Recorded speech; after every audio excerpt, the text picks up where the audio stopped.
Welcome, to the Cursed Hour, where every whisper in the dark, every creak in the floor, might be something watching threes. If you found this channel, you're already part of the curse. The mystery of the abandoned prison. The wilderness stretched endless, a sea of gnarled trees and forgotten paths, hiding a crumbling prison in its heart.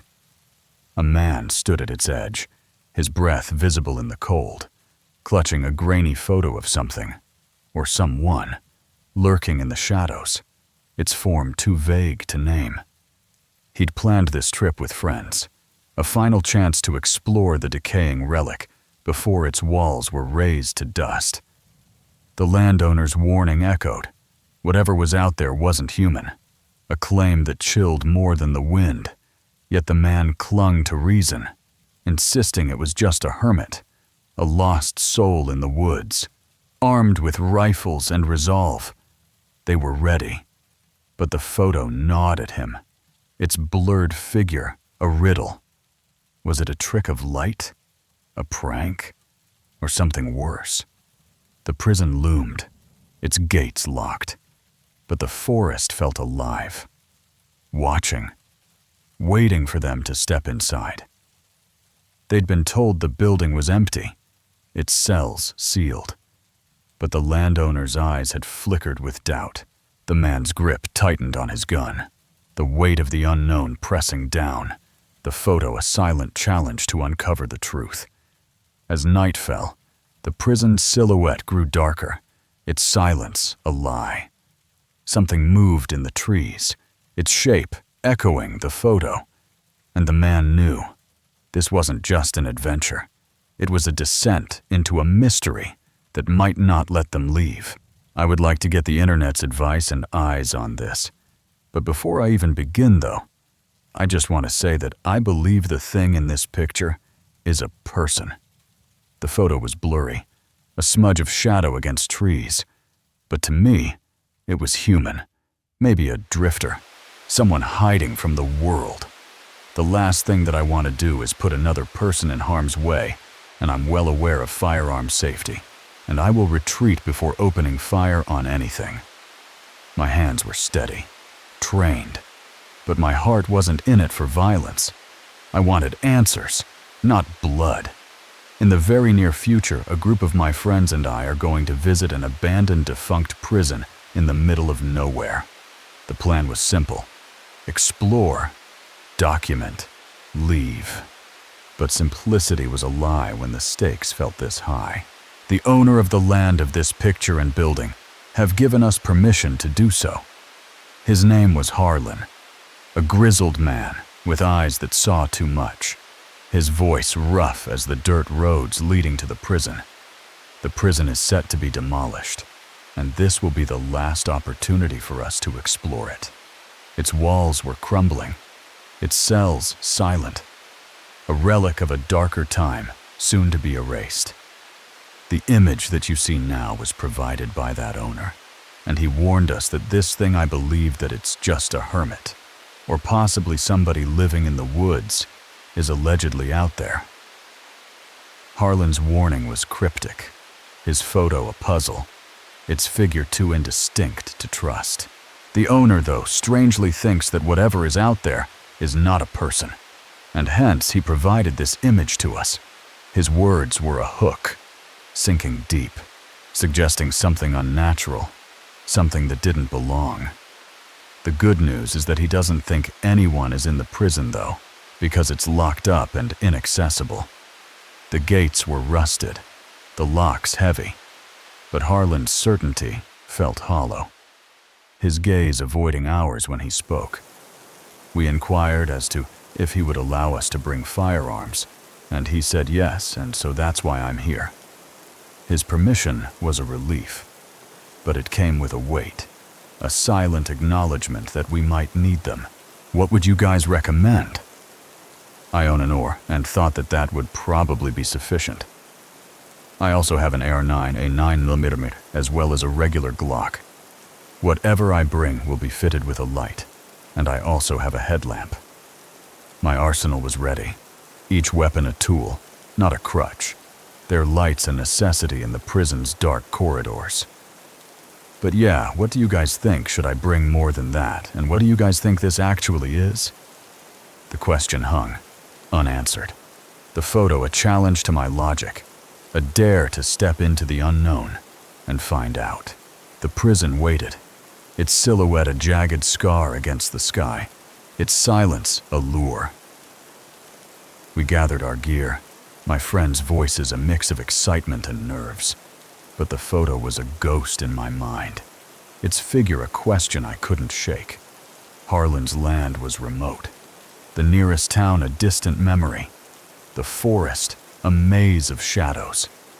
His warning wasn't just about the figure, it was about the prison itself, its history whispered in rumors of lost souls and things that didn't leave.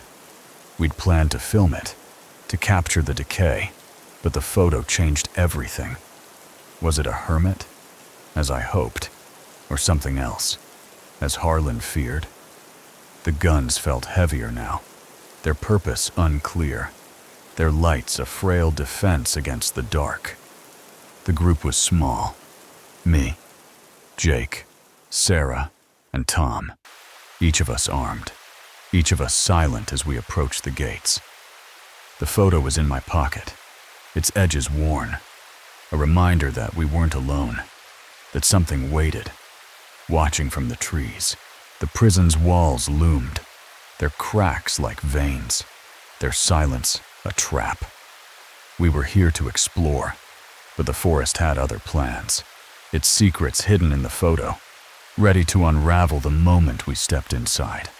The journey to the prison was a test, the dirt road barely a path, our truck rattling over roots and stones. Harlan had given us a key, its weight cold in my hand, a relic as old as the prison itself. I had no idea why, but I knew that it had something to do with the fact that he disappeared off into the storage room in Grandpa Derek's flat while we were there. The memory of Harlan's words lingered, his claim that the figure wasn't human, a seed of doubt that grew with each mile. We parked a half-mile out, the forest swallowing the truck's noise, its silence oppressive. After Grandpa Derek's, Gordon led us out into the woods to play. The comparison was fleeting, a childhood memory of danger in a forest. But this was different. No prank, no game, just the weight of the unknown. We had a sort of tree fort thing that we were building there that summer, and this was the first time showing Eugene. Our goal wasn't a fort, but a prison. Its walls a challenge, its history a shadow we couldn't ignore. Eugene wed and moaned all the way through the undergrowth. Of course, complaining about brambles and thorns and branches and midgets and pine cones.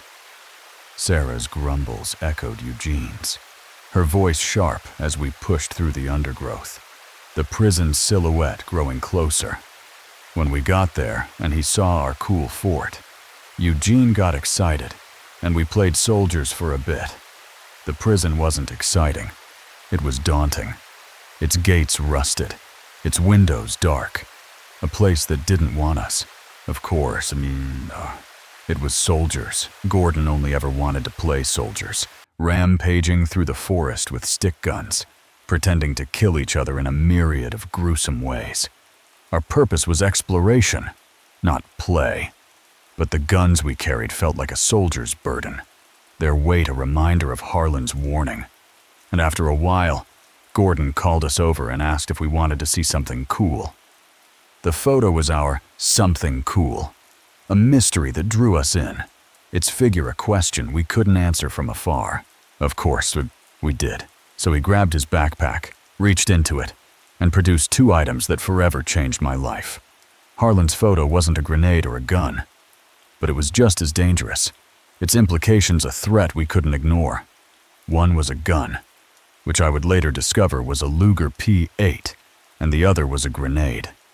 Our weapons were modern, their lights cutting through the dusk, but the prison's history felt older, darker, a legacy of confinement and despair. There were always stories in the news about kids finding live grenades in fields or things like that. And we'd even have an assembly about it when a guy had found one near us. The prison had its own stories, whispers of inmates left behind, of guards who never left, of something else that lingered.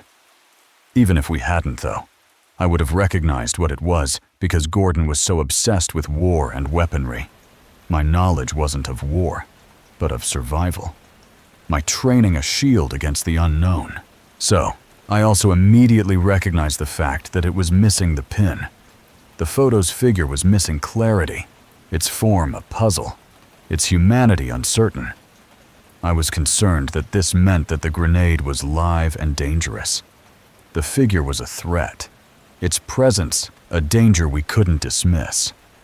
Eugene wasn't just concerned. In that moment, he was petrified. Jake's fear was quieter, his eyes fixed on the photo, his voice low as he asked what we'd do if it was real. He pointed at the grenade and actually shrieked at Gordon that it was going to explode at any moment and that Gordon had no idea how dangerous that thing was that he held. Sarah's voice was sharp, her questions pointed. What was it? Why was it there? What did Harlan know? He could kill all of us with it. And I'll never forget the smile that crept over Gordon's face. I know, he said. Harlan's certainty wasn't a smile, but a warning. His belief in something inhuman, a challenge to our reason. Eugene and I looked at each other, exchanging a silent agreement not to make any sudden moves. We shared a look, our resolve unspoken, our guns ready, but our hearts racing. Gordon carefully tucked the pistol into his jacket pocket and gripped the grenade. I checked my Glock, its light a steady beam, my headlamp a backup against the prison's dark. If I press this lever, it'll blow us all up, he said.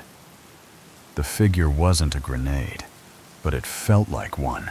Its threat explosive, its mystery a fuse waiting to ignite. Now, being the voice of reason, I told him. Maybe don't do that, I urged caution, my voice steady, urging the group to stick together, to trust our instincts. And Eugene just yelled something else. Tom's nerves showed, his questions rapid, his fear a mirror of our own. Gordon was looking wistful, talking about how if we blew up, we'd be heroes, dying heroically in battle. He said, the prison wasn't a battle, but a test. Its walls a challenge to our courage, its figure a shadow we couldn't ignore. I pointed out that it's only a battle if there's an enemy, that it would just be us dying in a stupid accident. The figure wasn't an enemy, not yet, but its presence was a risk, a mistake we couldn't afford. Eugene was starting to get frantic, and I could see him glancing over his shoulder like he was getting ready to run. Jake's eyes darted to the trees, his body tense, ready to flee. I was genuinely terrified that if he did, Gordon would throw the grenade and just blow us all up. I feared the figure would appear, its form a truth we weren't ready for. Please, Gordon, I said, and Gordon gripped the grenade tighter. I steadied the group, my voice a lifeline, urging focus. And now he was talking about honoring his grandpa Derek's fight. The prison's history wasn't ours to honor, but to survive. Its legacy a weight we carried. What? I thought. This kid was mental. And I told him as much, and Gordon just stared at me and stepped forward menacingly. The figure wasn't a boy, but its threat was real. Its shadow a menace we couldn't dismiss. I didn't stop to think. I grabbed the grenade out of his hand and flung it. We didn't act rashly, but prepared. Our guns raised as we unlocked the gate, its creak a warning. And then I braced myself for impact. The prison's darkness swallowed us, its corridors cold, its silence a lie. Silence. We all stood there frozen for a moment, and then Gordon started laughing like a maniac. It was a model. It's fake. The figure didn't appear, but the forest moved, its branches shifting, its eyes unseen, but felt. I stared at him, absolutely astounded and speechless. We moved deeper, our light slicing through the gloom, the photo a guide to a truth we didn't want. The whole thing had been a prank. Serious, po-faced Gordon had pretended that he was going to kill us all as a prank. The figure wasn't a prank, but a mystery. Its form a question that haunted our steps. That was awesome. I started laughing, too. There was no laughter here, only tension, our breaths loud in the prison's halls. Eugene didn't really see the funny side, but even he was keeping us calm. Sarah's resolve held, her voice steady, her gun ready. I think we were both just relieved that our friend wasn't actually mental and we weren't going to die. We weren't relieved, but alert. The prison's secrets a weight we couldn't shake. I shoved Gordon in the shoulder, kind of just good-naturedly, and he laughed and sort of stumbled backwards. We didn't stumble, but moved carefully, our lights searching. The figure's shadow a constant threat. Something fell from his jacket pocket, and I heard the clunk of metal. The prison's echoes were our only sound, its walls a maze of decay. Then a loud echoing bang that made my ears immediately ring. No shot rang out, but the forest stirred, a rustle too deliberate, too close. Gordon's face went white. Eugene crumpled to the ground, almost in slow motion. We froze, our light sweeping the trees, finding nothing but shadows. I turned to look at him, mouth agape. I could see a bloody wound on his forehead. The figure didn't bleed, didn't fall, but it was there, a presence we couldn't deny. When I had shoved Gordon, the pistol he'd stolen from his grandfather, Derek, had fallen out of his jacket pocket and hit a rock. The prison was our rock, its weight a trigger for truths we weren't ready to face. And as I said, we later found out it was a Luger P08. The figure wasn't a gun, but a question, its form a legacy of the prison's past. Grandpa Derek had kept it ever since the war. He thought it was unloaded and non-functional. So he said anyway. Harlan's belief was our guide, his doubt our warning. But it turned out it must have just been jammed, or hadn't been used in a while. The figure wasn't jammed, but alive. Its movement a pulse in the forest's heart. Hitting the rock caused it to discharge, and the angle that it fell meant that it shot Eugene right square in the middle of his forehead. The prison's silence discharged nothing, but its threat was real. Its figure, a shot we couldn't predict. And shockingly, Eugene was fine. We weren't fine, but alive. Our fear a companion as we moved deeper.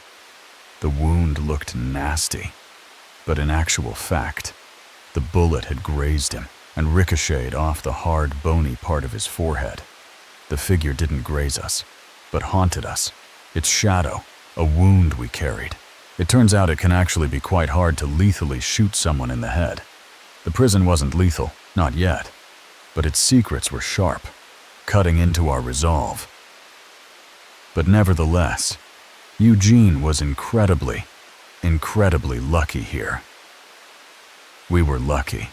Our steps careful, our guns steady, the figure a risk we couldn't ignore. It also turned him into the coolest boy in school, a reputation he maintained from then on. The prison offered no glory, only questions. Its figure a mystery we chased. And we're still friends to this day. Old geysers ourselves now, I guess. Our bond was our strength, our purpose a shared dare to face the unknown. Gene often jokes that being shot in the head as a kid was the best thing that ever happened to him. We didn't joke. Our focus sharp, The prison's halls a test of our courage.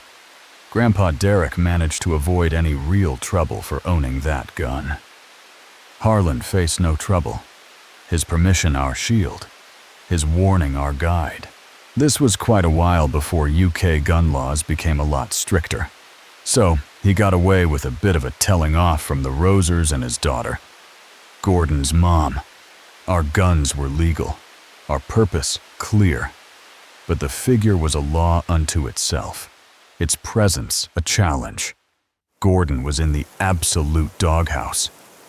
Though, the figure wasn't punished, but waited. Its shadow, a weight we carried. His parents made him get rid of all of his military models and toys, and they banned us from visiting Grandpa Derek without adult supervision. Mostly for Grandpa Derek's protection. Really, thankfully. Things ended up okay, and Gordon grew up to become normal, a well-rounded adult. We didn't seek normalcy, but truth. The prison's secret's a call we answered. And the incident and the punishment absolutely put him off any and all interest in the military. Though, and the kid who always insisted that he was going to grow up to be a soldier ended up as a manager at Sainsbury's. The figure wasn't a kid, but a mystery. Its purpose a shadow we chased. Gan and I still keep in touch with him, and Jean takes great delight in never letting Gordon live down the time that he shot him in the head. We didn't laugh, but moved forward. The prison's darkness a mirror of the photo. Its figure a truth we'd find, or flee. The hollows call. The forest was a cathedral of shadows. Its trees whispering secrets older than the hills themselves. I stood at the edge of a steep valley, my boots sinking into the damp earth, ready to descend into the heart of Appalachia. This story is one that was experienced by a faithful friend of mine, Sam, and I. As a hunter and guide, I'd roamed the wilds of America, from jagged peaks to silent swamps, but nothing prepared me for this. That night, the woods answered us, and their voice was a mystery I'll never unravel. This is the tale of a camping trip turned haunting, where the line between skeptic and believer blurred. The wilderness was my home, its rhythms my guide. I'm often reluctant to tell this story at length to most people as the subject matter is well unexplainable and rather strange. I guess I just don't want to be viewed as the superstitious nut. Having guided all across the country and having extensive experience in many environments around the United States, I feel that I have the authority to tell this story. I'd tracked game through countless hollows, each twig snap a clue to unravel. I don't fancify my experiences in the woods, nor do I hopefully imagine that there's something more to a twig breaking. Experience taught me to trust reason. As anyone who has spent a good deal of time in the woods knows, there's just no reason to. But this night was different. I am a hunter first and foremost, and to a hunter, there's always an explanation, a reason to the wilderness and her inhabitants. As a woodsman, I pieced together patterns, but this was a puzzle with missing pieces. It's how we identify patterns and exploit an animal's rhythm to make successful hunts. As a hunter, you're a sort of woodsman detective, I suppose, piecing together clues to set yourself up for success. And let's just say that this tale is a bit of a cold case. Summer's warmth called, and my new tent begged for a test. So it was early summer, and I was itching to go camping. I had recently received a new tent and was eager to use it. I rang Sam, my old friend, and we planned a retreat.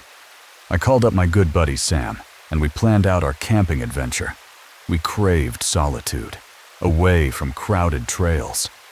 We considered going up to the Grayson Highlands, or even south into North Carolina. After debating it, we decided that it would be more fun to camp somewhere, that we wouldn't run into any other people deep in the woods, far from anyone else. My family's land offered the perfect spot, a remote valley. Well, while we both lived in the woods, I definitely had access to the most remote stretch of woods between us. We packed and hiked down a steep slope, so we loaded up our stuff and began hiking deep into the valley below my childhood home. The valley was a hidden world, its creek a silver thread.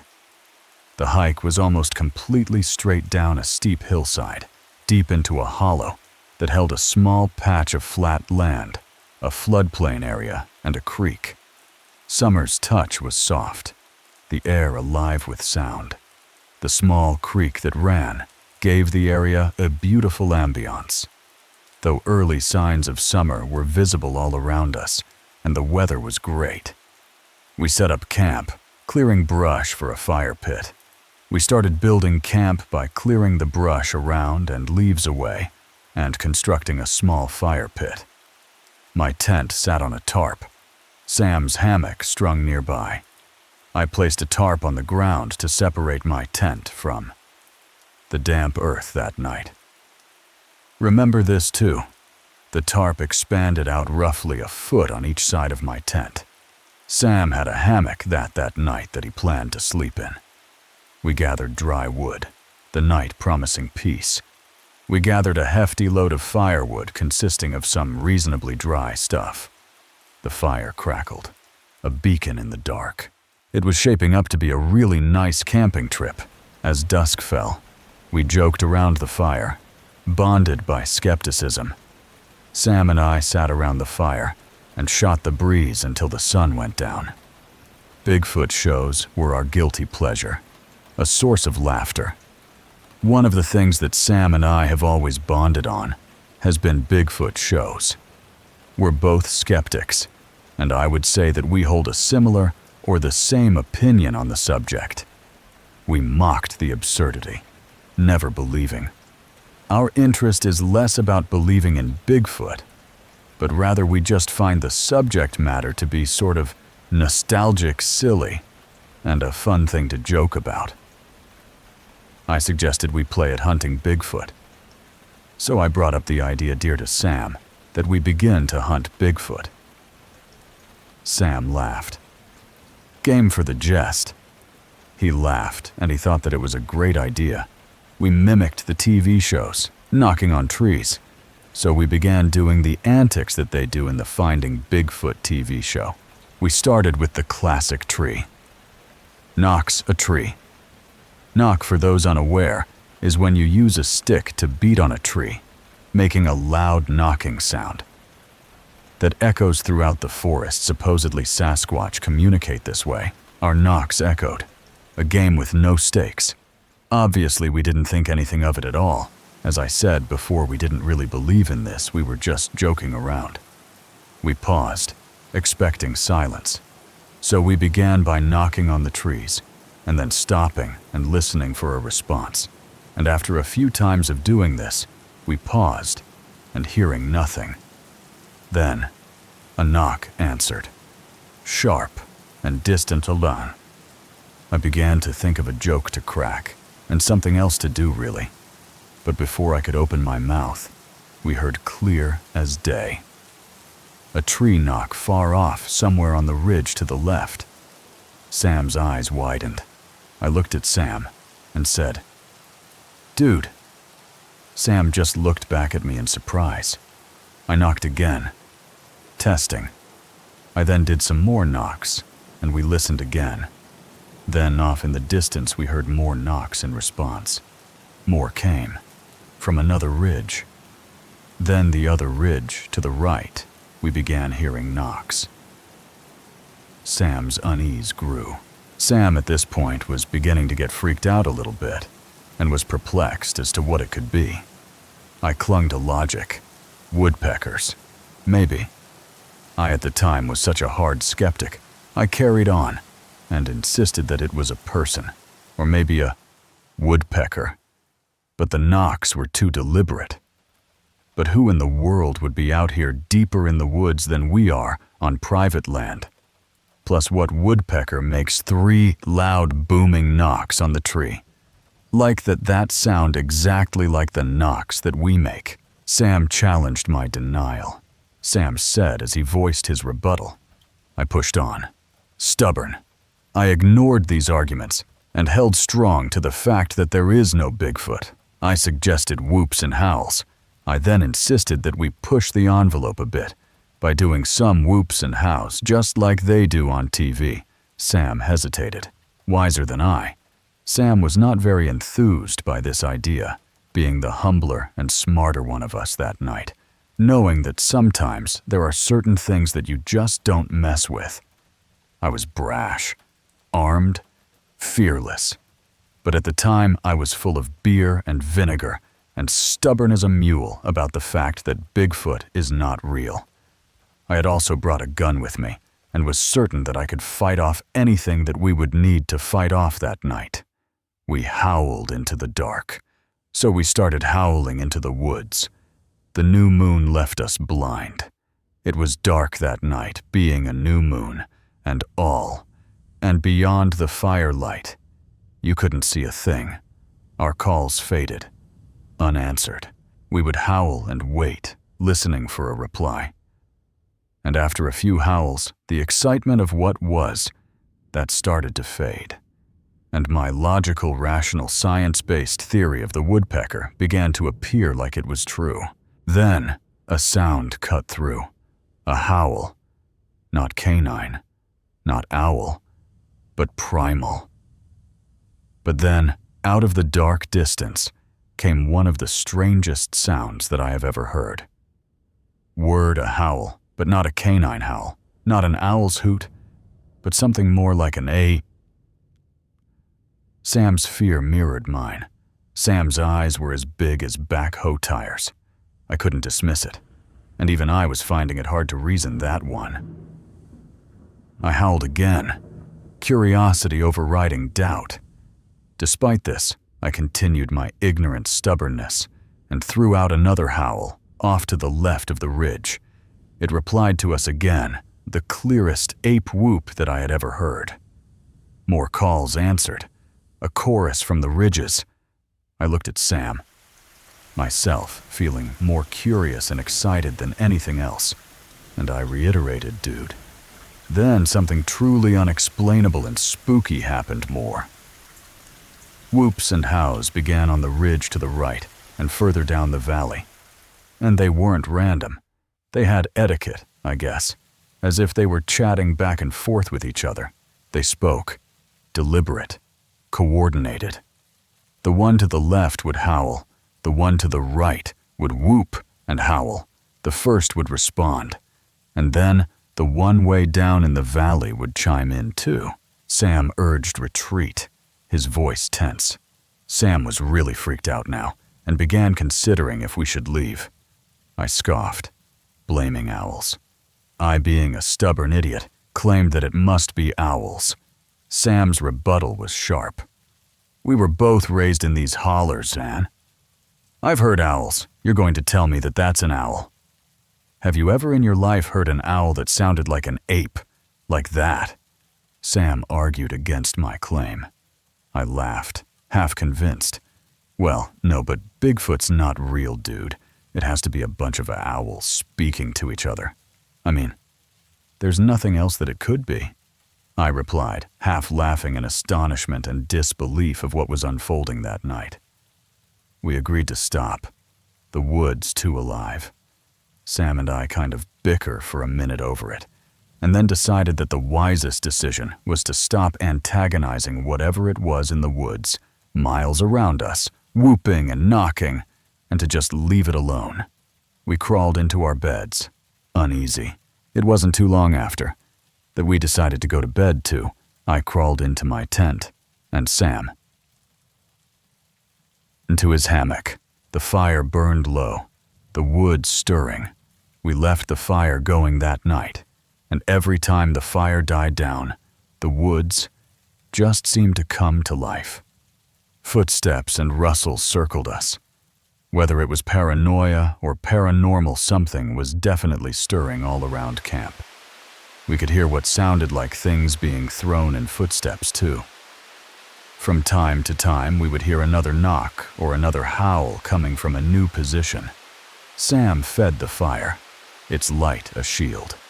Sam would leap out of his hammock and chuck loads of wood into the fire and make it as big as possible.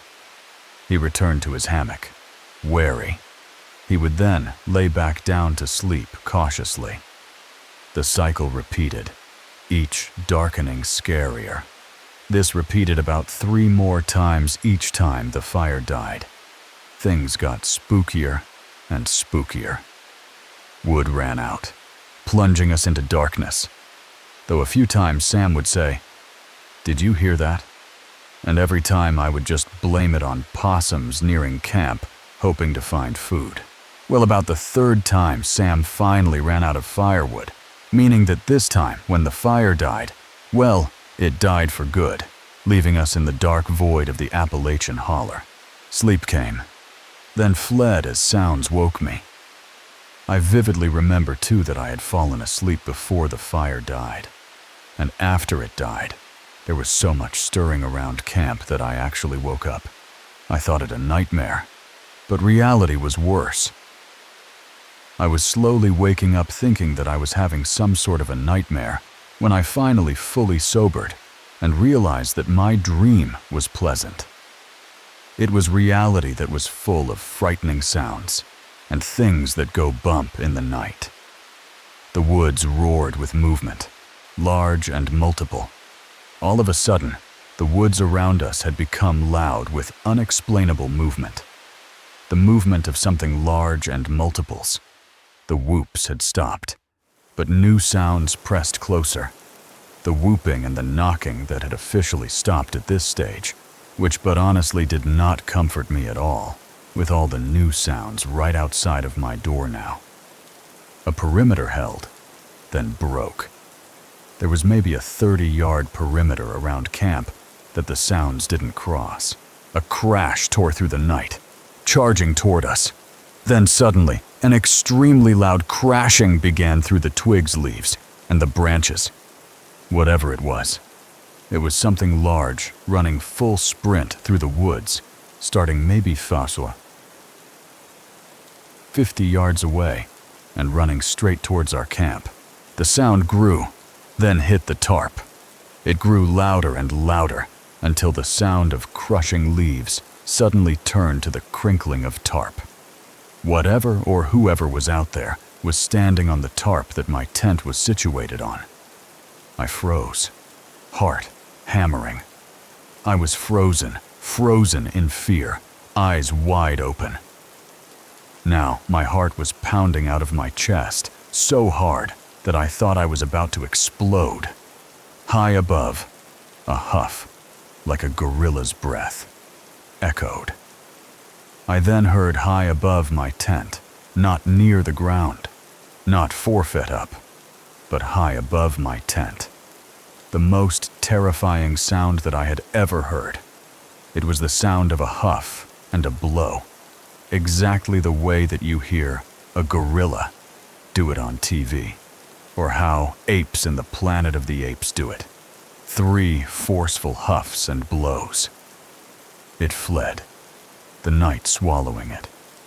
Then whatever it was turned around and ran back the way that it came back into the darkness of the night. Sam's voice broke the silence. Well, Sam practically leapt out of his hammock and said, "You have to have heard that." I agreed, fear overriding pride. I replied with, "I sure did, yeah, let's get out of here, man." We grabbed essentials, flashlights dim. I slid around into the chamber and I crawled out of the tent. We both got busy grabbing only our essentials and started out of the woods using terrible dim flashlights. We climbed, glancing back into the void. We made our way up the hill, frantically looking behind us into the terrible night and trying to move fast without running. The hike was long, the night endless.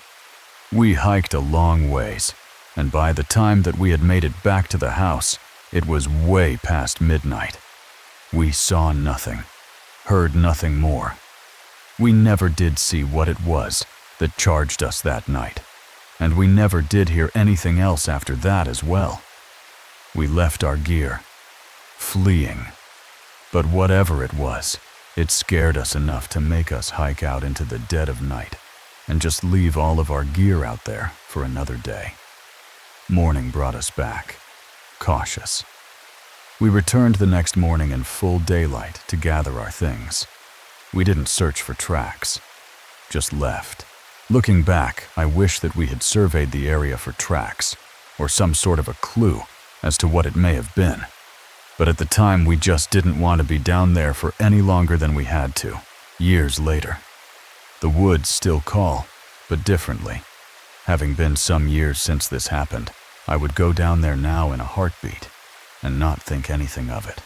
Appalachia feels safe, yet heavy. I mean, when I come home these days, I usually feel a sense of ease in the woods. It feels like a weight is lifted off of our shoulders. No cougars, no grizzlies, but something else. Knowing that there are no cougars or grizz bears to worry about here, really. For my Western outdoors folk familiar with cougar country, that is hearing this, I don't feel they wait in the woods. Probably doesn't ring true for you. I've been stalked, the feeling unmistakable.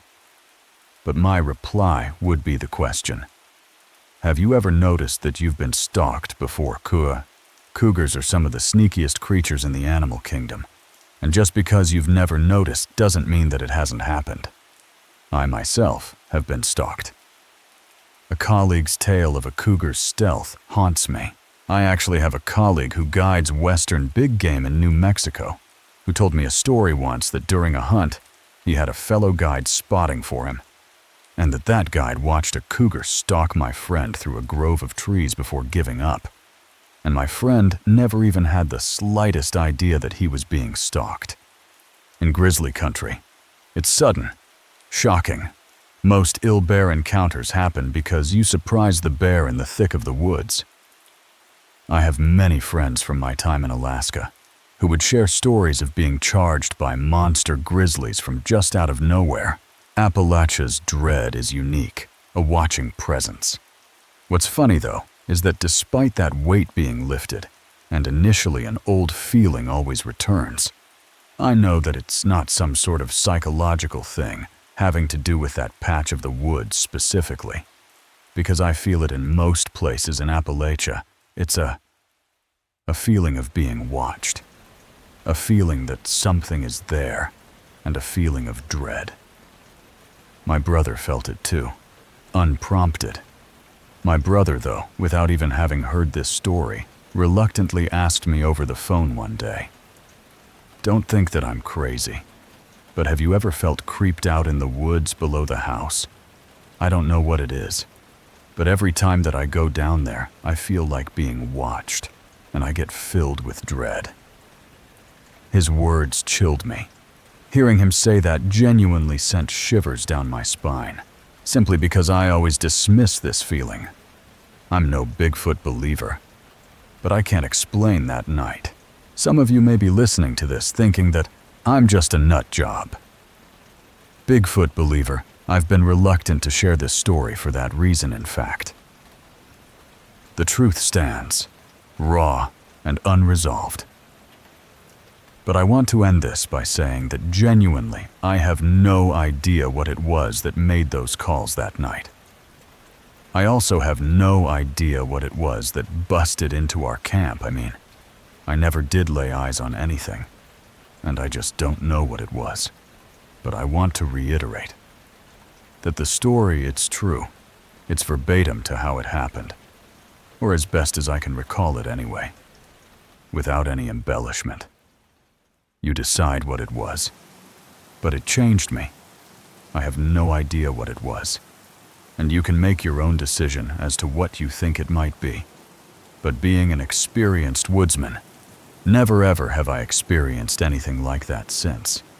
And every single explanation that I've ever come up with just really doesn't add up. Those were the events that transpired that night. And I guess I'll let all of you guys make of it what you will. The unseen stalker. His calls came at midnight, asking if I was at the Dollar General, if my sister drove a red car. James knew my address, my life. without me ever telling him. And his voice carried a threat I couldn't ignore. The bus was my refuge until James's fingers snapped my headphones, his kicks bruising my legs. He watched me sleep, his obsession growing, and I realized I was his target, with no one to help. The principal's office was a trap, their words cutting deeper than James's threats. They called me cruel, said my fear was prejudice, while I vomited in panic. Betrayed by those meant to protect me, he stomped his AirPods, foam at his mouth, ranting about violence and magic. James's darkness was real, but the school saw only a victim, leaving me to fight his stalking alone. The sheriff's warning stopped him, but James's shadow lingers, his numbers blocked. But I still check my locks, knowing he's out there, and the system that failed me might fail again. To preface this, I'm currently 19 going on 20, and due to a vindictive teacher. She manipulated the grade so that I would have to repeat the 3rd grade, because I'd called a classmate a brat for her endless tantrums. The girl's mother was a high school teacher, and her daily cries to join her mom's class disrupted everyone. I ended up snapping and telling this girl that she's in the 3rd grade and is too old to be crying for her mom and disrupting other students.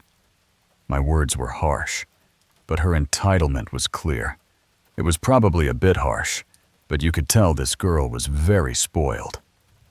That setback aged me out of my peers, a shadow that followed me into high school. Now, in August of 2023, I was in my junior year. I went to a trade school for graphic design. The trade school was a fresh start, its halls buzzing with creativity. But the small-town roots tied me to the same old faces, and a sophomore named James had taken notice that I wouldn't be dropped off at our home school like he was. James was lanky, his eyes intense, his speech halting in a way that hinted at neurodivergence. He offered to drive me home, and I didn't know this kid very well. I spoke to him a few times, but other than that, I wasn't buddy-buddy with him or anything. His offer was casual, but something in his tone felt off. So I told him that my mom prefers to meet people before just letting me ride in a random person's car. Like this, especially a guy car. My mom's rule was ironclad, a shield I leaned into. And I told him that with me being 18 at the time, that if he got into a wreck, I would be responsible as the adult in the car. After that, he didn't really bother me anymore. With anything, we still talked. He backed off, his presence fading into the background of school routines, and could tell that he wasn't neurotypical, I guess you could say. His quirks were noticeable, repetitive gestures, intense focus, but I didn't think much of it. The trade school's rhythm was steady, my focus on Photoshop and late-night YouTube horror binges. But James was watching, his interest simmering beneath the surface, waiting for a spark. It wasn't until my senior year that things definitely got creepy. The school year brought new pressures, my final projects looming.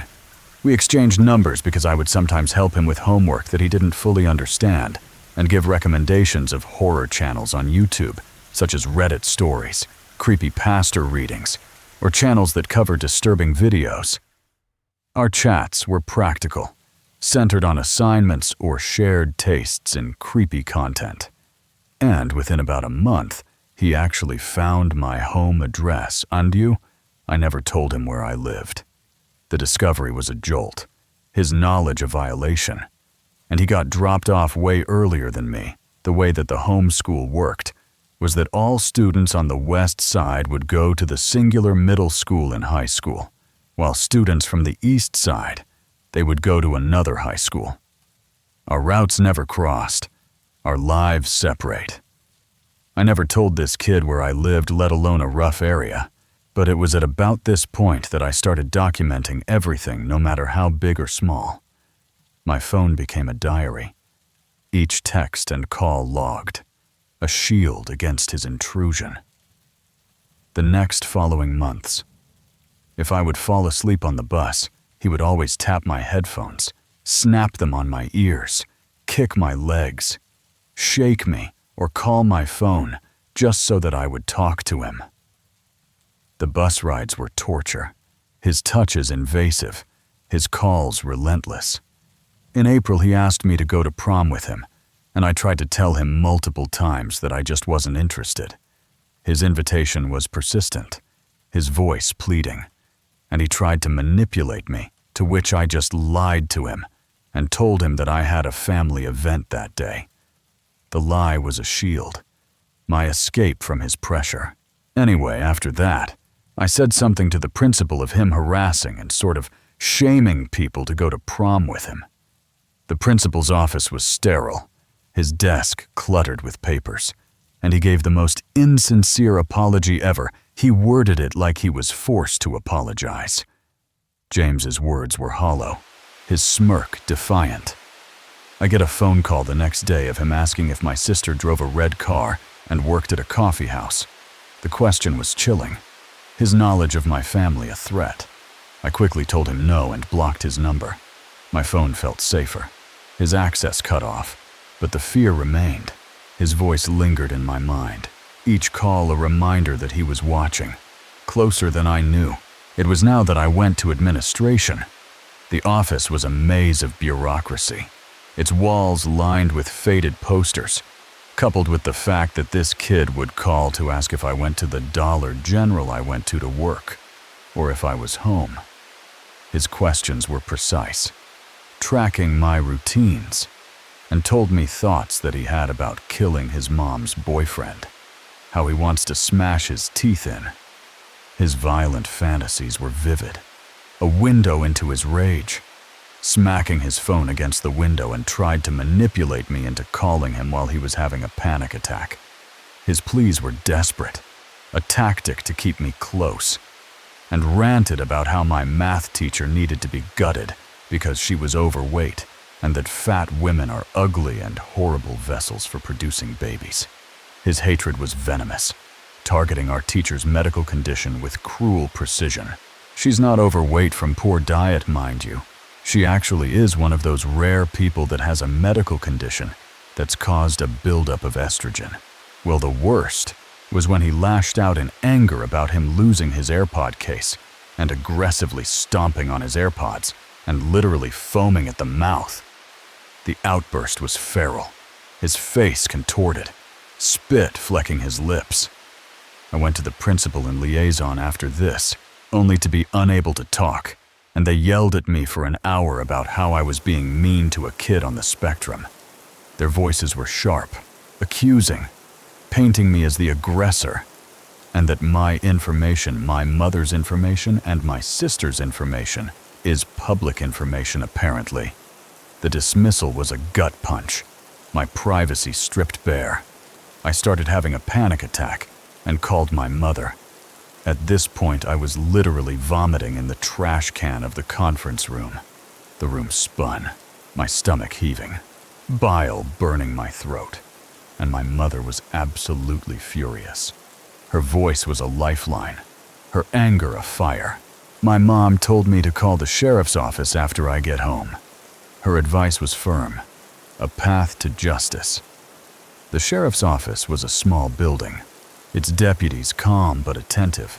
The sheriff actually went to the kid's house and told him to knock this stuff off, or I had every right to file stalking and harassment charges. The warning was a shield, a boundary enforced. The 180 Women's Shelter confirmed that what the principal and the liaison did was disgusting and actually dangerous. Their support was a validation, a reminder I wasn't alone. And well, so far I haven't seen him, and I still have his number blocked, and hopefully I don't see him anymore. The silence was fragile, a peace I guarded, my phone a fortress against his reach. The trade school became a place of vigilance, my steps cautious, my eyes scanning for James. The bus rides were tense, my headphones a barrier, but the absence of his calls was a relief.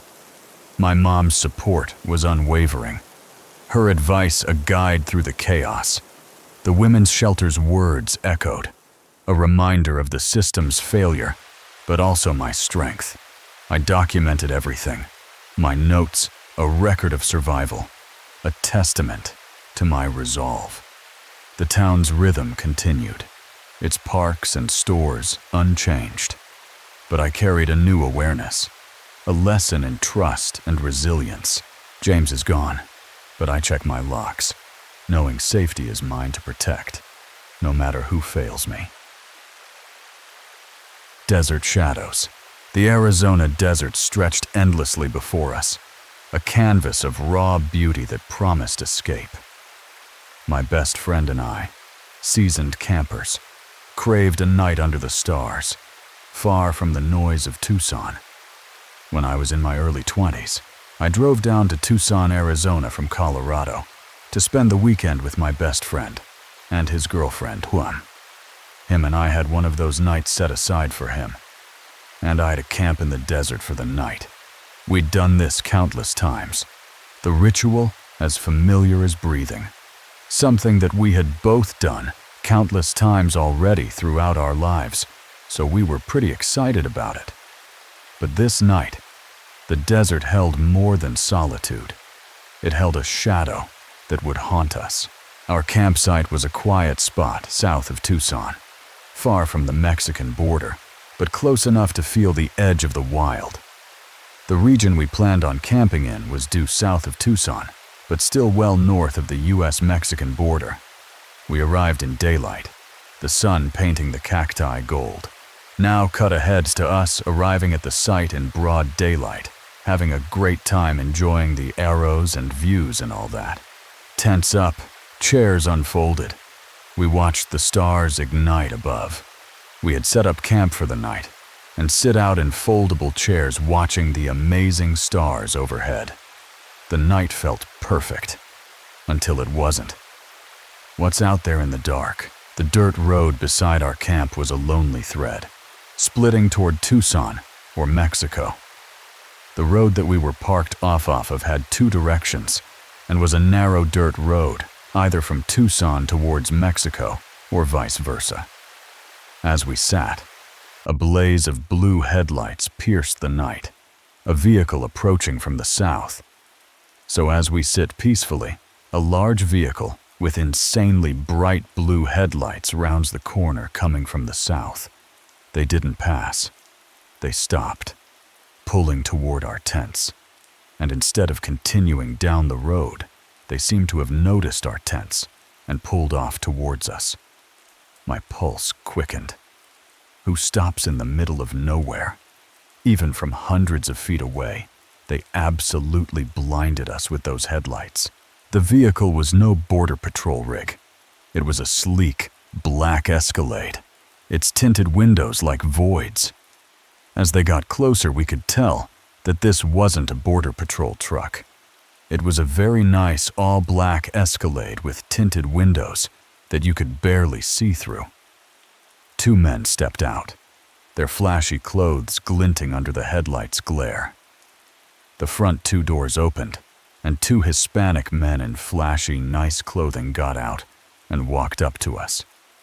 The lights stayed on, casting them in menacing silhouette, the headlights still on, and blasting us with light from up close, casting an ominous silhouette on the two men as the light shined from behind them. What do they want? Their presence was a threat, unspoken but palpable. They asked for directions to Tucson. Their eyes locked on mine. They asked us which way to Tucson. I answered, my voice unsteady, pointing down the road. We're speechless for a second, but I told them that it's down the road, in the way that they were headed. Their stare lingered, cold and piercing, until I felt my nerves fray. They stared at me hard in the eyes for several moments until I was probably visibly rattled. Fear gripped me. Were we about to die? I was fully convinced at the time that we were about to be executed, or worse, right then and there. Then, inexplicably, they laughed, a chilling sound, and left. But weirdly, they both laughed heavily and said, "Have a good night, white boys," and drove off towards Tucson. The desert night swallowed the Escalade's taillights. But sleep was a stranger. We didn't sleep very well that night. The encounter, brief as it was, left us shaken, the kind of fear that burrows deep. Now I know that it may just seem like another simple conversation, but that shook us pretty hard. We didn't speak of it the next morning, as if silence could erase the memory, so we both said nothing of it the next morning, and for years afterward as well. Years later, I brought it up, and we pieced it together. Those men were likely cartel, their presence a deliberate act of intimidation. But I brought it up to him last year and reflected on it, and we both agreed that they were probably cartel and were just trying to strike fear into us. They succeeded. Why us? The headlights' glare erased their faces from my memory. A mercy in hindsight. And because of those headlights, for the life of me, I really couldn't even remember what their faces looked like, even standing right in front of me like that. I'm grateful for that blur. A shield from a clearer nightmare. Honestly, though, I'm kind of glad that I don't. The desert, once a place of freedom, now felt like a warning. Moral of the story is that there are some parts of the desert that you just don't go. Some places are better left untouched, where the stars watch but offer no protection. What else lurks out there? The shadow in the woods. The night was so dark, it felt like the world had vanished, swallowed by an endless void. The thing that struck me most about staying in that YT, though, was just how dark and quiet it was at nighttime. We were playing cards by the flickering glow of the yurt's fire when a sudden, violent thud shook the walls. Something had collided with our shelter, and it wasn't just a branch. My heart raced as I grabbed the flashlight, dreading what I might find in the pitch-black wilderness. I've never believed in monsters, but that night in Washington changed everything. I shined the flashlight that cut through the darkness like a lightsaber around, and spotted eye shine. The first night, it was just a deer, its eyes glowing like embers. But on the last night, when that deafening impact hit our yurt, I saw something else, something that moved wrong, something that made my blood run cold. Was it watching us, waiting for us to step outside? The fire crackled softly, our laughter fading as the yurt trembled under a massive jolt. We heard this huge crash or bang on the side of the YT, almost as if something threw itself on the side of it. My girlfriend froze, her cards slipping to the floor. I flung open the door, flashlight in hand, and caught a glimpse of it, a pale, slender shape slinking into the dark. Its movement wasn't animal, wasn't human. It was something else entirely, and it knew we were there 4 years ago. I thought a weekend in the woods would be a romantic escape. We were in the middle of nowhere, obviously, but we were still on a property and not very deep into the woods. But when that bone-rattling crash hit our yurt, the illusion of safety shattered. I stepped outside, my flashlight beam trembling, and saw it, a ghostly figure, crouching, staring back at me before it vanished. I did not want to investigate because I was terrified. I still don't know what I saw, but I can't forget it. Some things you can't unsee, no matter how hard you try. What creeped me out was the way that it moved, though it seemed to sort of crouch down while looking in my direction. That night, as we huddled in the yurt, a force slammed into the canvas, shaking our world. I caught a fleeting glimpse of something pale, its movements fluid yet unnatural, like a predator toying with its prey. Was it a cougar? A myth? Or something no one's ever named? 4 years ago, my girlfriend, now ex, though that's just a footnote, and I craved an escape from the city's hum. We both love nature, and going to a place far from the city in the middle of nowhere, well, it seemed like a good time to us.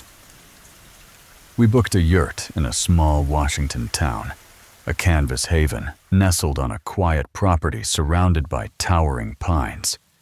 The idea was simple: a long weekend of hiking, stargazing, and leaving the world behind. The yurt was cozy, with a wood stove that cast a warm glow, but the isolation was stark. The thing that struck me most about staying in that YT, though, was just how dark and quiet it was at nighttime. The first night tested my city-dweller nerves. The house where we had to go to the bathroom for was also about 75 yards away from the Y, and you had to take a flashlight with you. The darkness was absolute. No streetlights or neon signs to soften it. I trudged out, flashlight slicing through the void, and caught a glint of eyeshine. I shined the flashlight that cut through the darkness like a lightsaber around and spotted eyeshine. It was just a deer, a doe frozen in my beam, her eyes like twin moons. I laughed it off, but the silence was unnerving. No traffic, no voices, just the crunch of my boots. The days were perfect. We hiked trails lined with ferns, cooked over the fire, and played cards late into the night. My girlfriend, Sarah, was all smiles, her laughter echoing in the yurt. But the nights grew heavier. The stillness felt alive, like the forest was holding its breath. I'd lie awake, listening for sounds that never came, wondering what lurked beyond the canvas walls. We were in the middle of nowhere, obviously, but we were still on a property and not very deep into the woods. It wasn't the deep wilderness. I told myself. Nothing dangerous could be out there. I was wrong. On our final night, we were deep into a card game, the fire casting shadows on the yurt's walls. We were playing cards inside the yurt by the fire, when out of nowhere we heard this huge crash or bang on the side of the YT, almost as if something threw itself on the side of it. The impact was so forceful it rattled the table, spilling our cards. Sarah gasped, her eyes wide. My first thought was a falling branch, but the night was still. No wind, no storm. Something had hit us, hard, and it wasn't an accident. My pulse surged as I grabbed the flashlight, torn between fear and the need to know. I flung open the yurt's door, the cold air biting my face. I threw the door open and shined my flashlight like I did the night prior when I saw the deer. The beam cut through the darkness, revealing nothing but trees and underbrush. Then, in the same spot where I'd seen the deer, I caught it, a shape, pale and lean, crouched low. It was different. It had no eye shine, and I only saw it for a moment, but it looked like it was white or gray, and it had a slender build to it. Its movements were wrong, fluid, yet deliberate, like a predator sizing me up. What creeped me out was the way that it moved, though it seemed to sort of crouch down while looking in my direction, slinking away out of frame like a big cat or a monkey might move. I froze, my flashlight trembling. I did not want to investigate because I was terrified that it might have been a cougar or something to that effect. Sarah whispered my name, urging me to come back inside. I wanted to believe it was a cougar, a bear, anything with a name, but no animal I knew moved like that, low, almost crawling, its body twisting in a way that felt too intelligent, too aware. I never really made out a face, which was weird. The absence of a face, of eye shine, made it worse. It was there, then gone, melting into the dark. We stayed awake all night. The fire, our only comfort. Every rustle outside felt like a threat. I read on a post on this sub somewhere earlier today that someone had a Bigfoot encounter of it crawling across the ground. And for whatever reason, it made me remember this encounter. I'd scoffed at Bigfoot stories before, but now, I wasn't so sure. I've just never really seen anything move like that in real life. or even in a movie or a TV show, or anywhere. We packed up at dawn, leaving the yurt behind. But the memory clung to me. Months later, I found myself scouring forums on X, reading about others who'd seen things in the woods, shapes that didn't fit, movements that defied explanation. Some called it Bigfoot, others a Wendigo, or just a trick of the mind. I'm not saying that it was Bigfoot, it could have been something normal. But normal doesn't haunt you for years. Normal doesn't make you check the shadows every time you step outside. Whatever it was, it saw us. And I can't shake the feeling it's still out there, waiting. The haunting of the Tiki Bar. I wanted to tell you about an absolutely terrifying encounter I had. It wasn't with a person, but with a place, a bar in Las Vegas where I worked for half a year. On my first day to interview, the general manager and the bar manager were very clear with me that the bar, it definitely was haunted. They weren't joking. Their faces deadly serious. They described its mischievous spirit.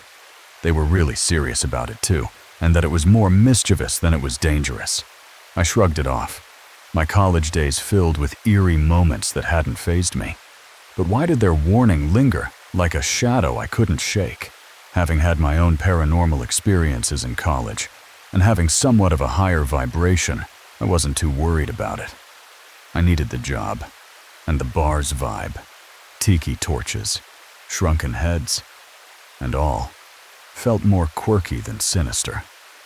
A lot of my co-workers had different stories along with the stories that are featured in the Ghost Adventures episode. Whispers of an old man, a little girl, objects vanishing, voices in empty rooms. Entities mentioned were an old man and a little girl. There really is something with little girls and haunted places. I laughed, thinking it was just bar lore. But what if the stories were more than just tales? I was also shown a ceremonial blade that allegedly still has real human blood on it.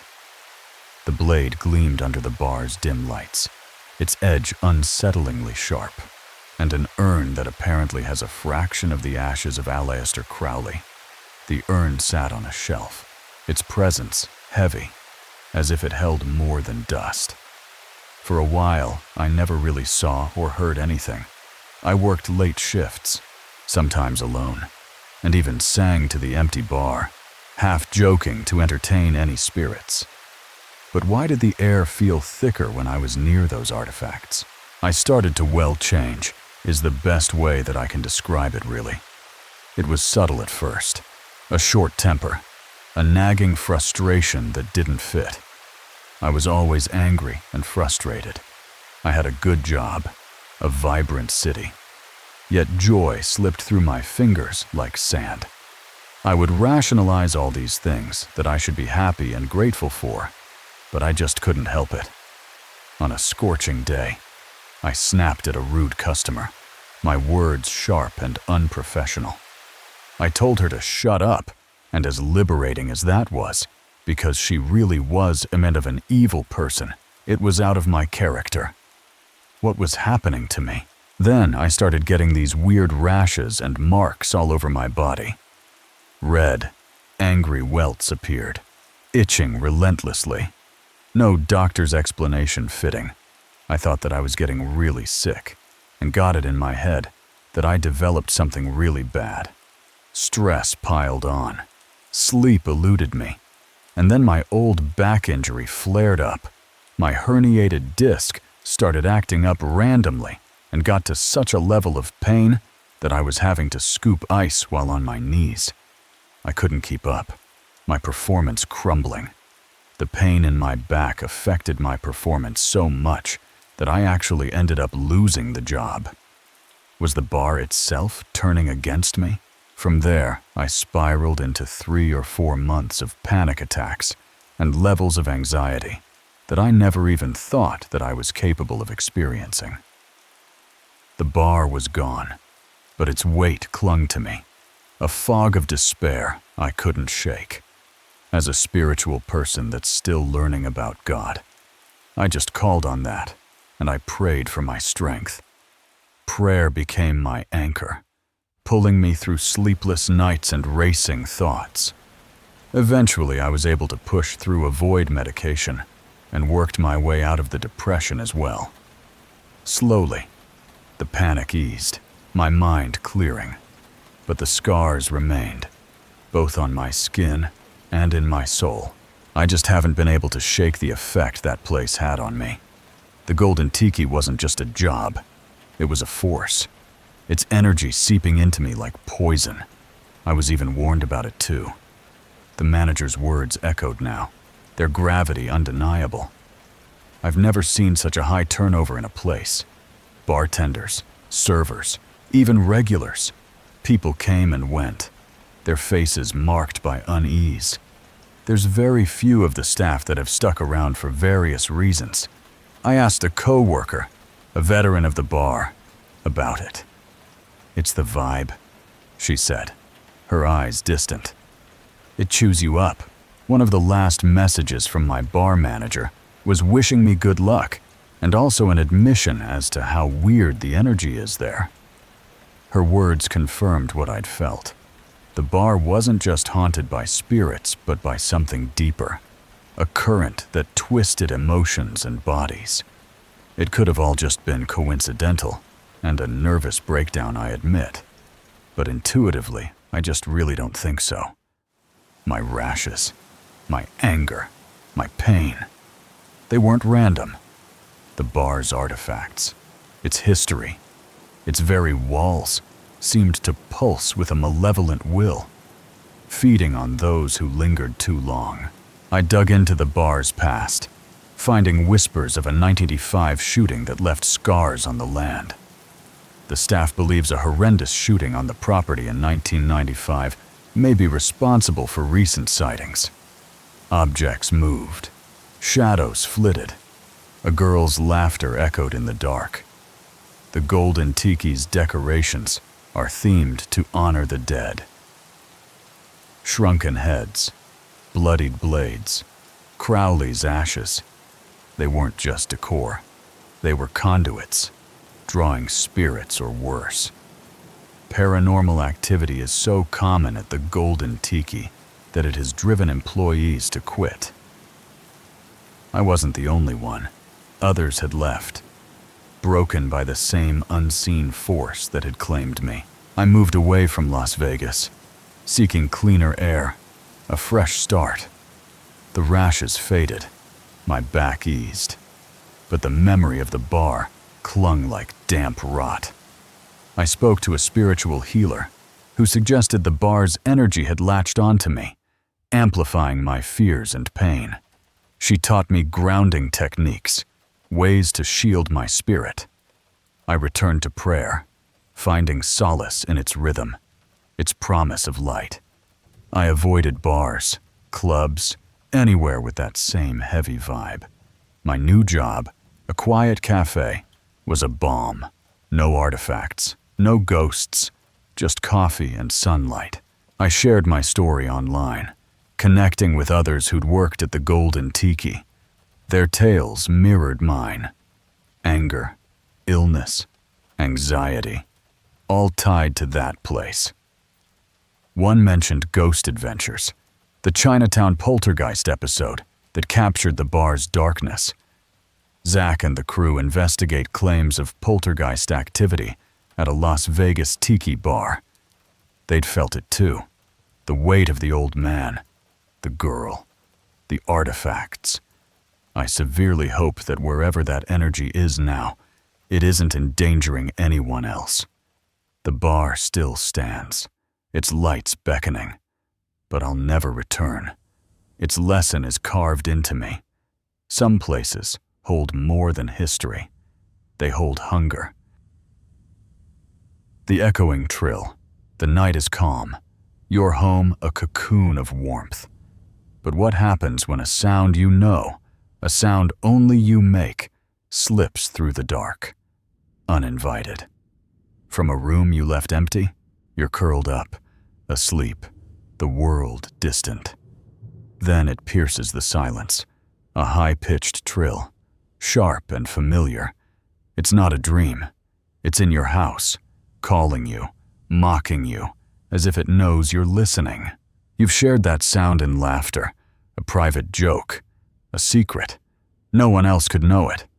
So why is it echoing now, clear as day, from the shadows of your living room? This isn't a prank. It's something older, something that's been waiting. It hears you, mimics you, and it's not human. The walls can't keep it out, and it's already inside.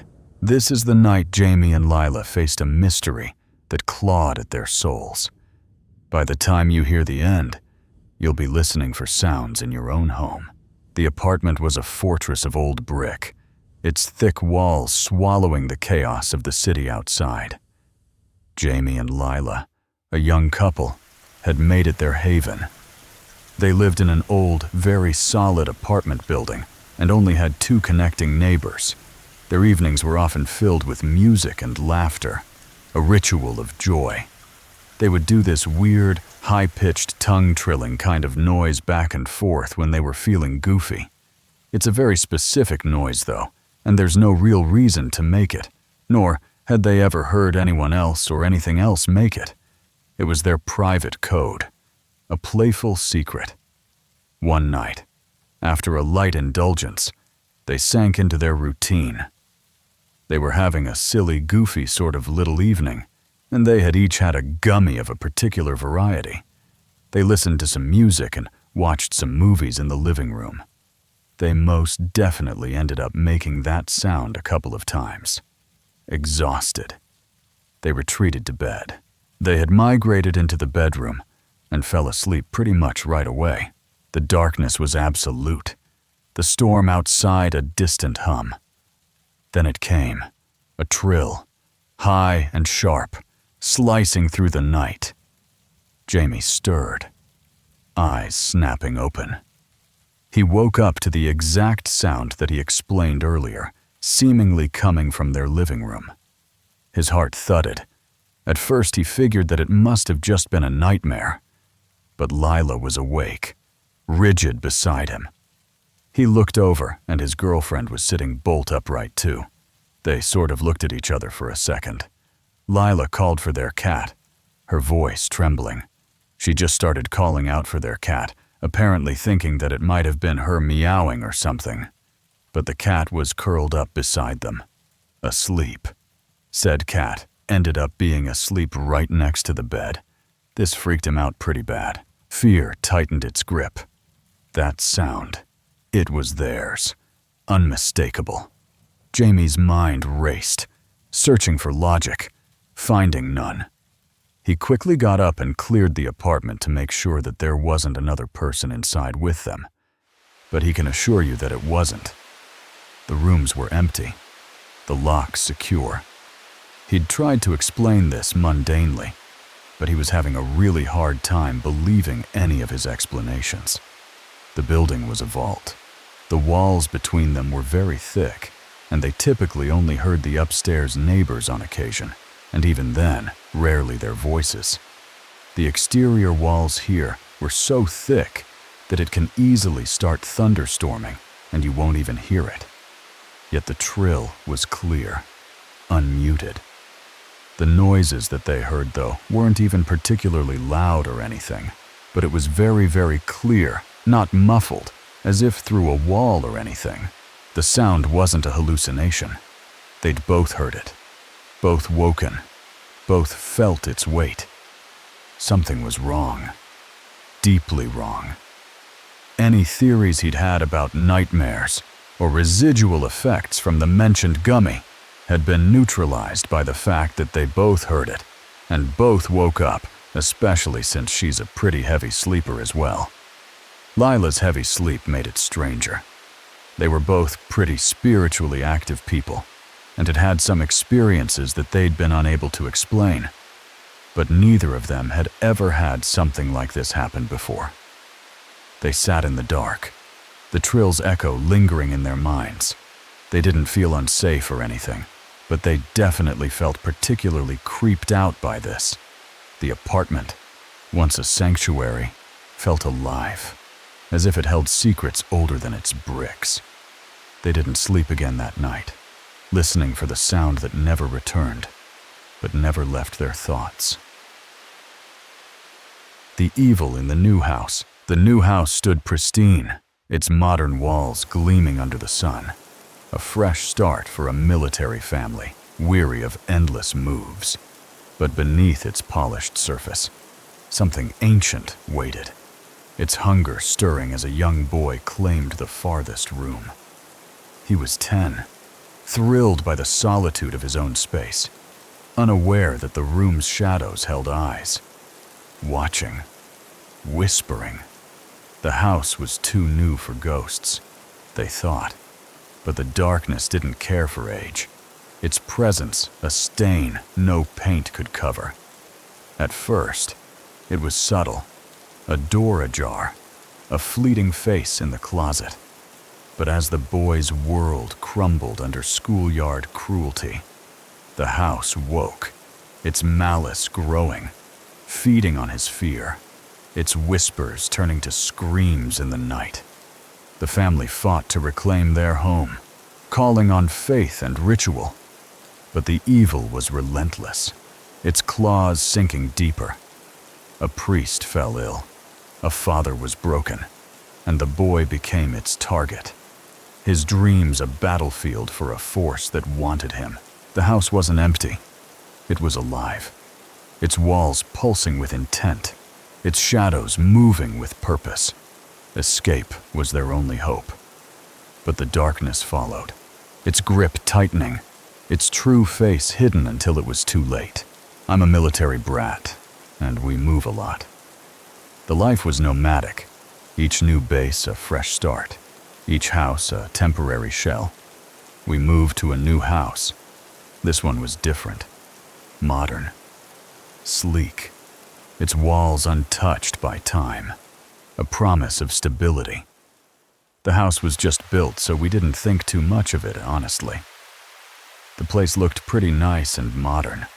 Its clean lines and open spaces felt like a reward after years of cramped quarters.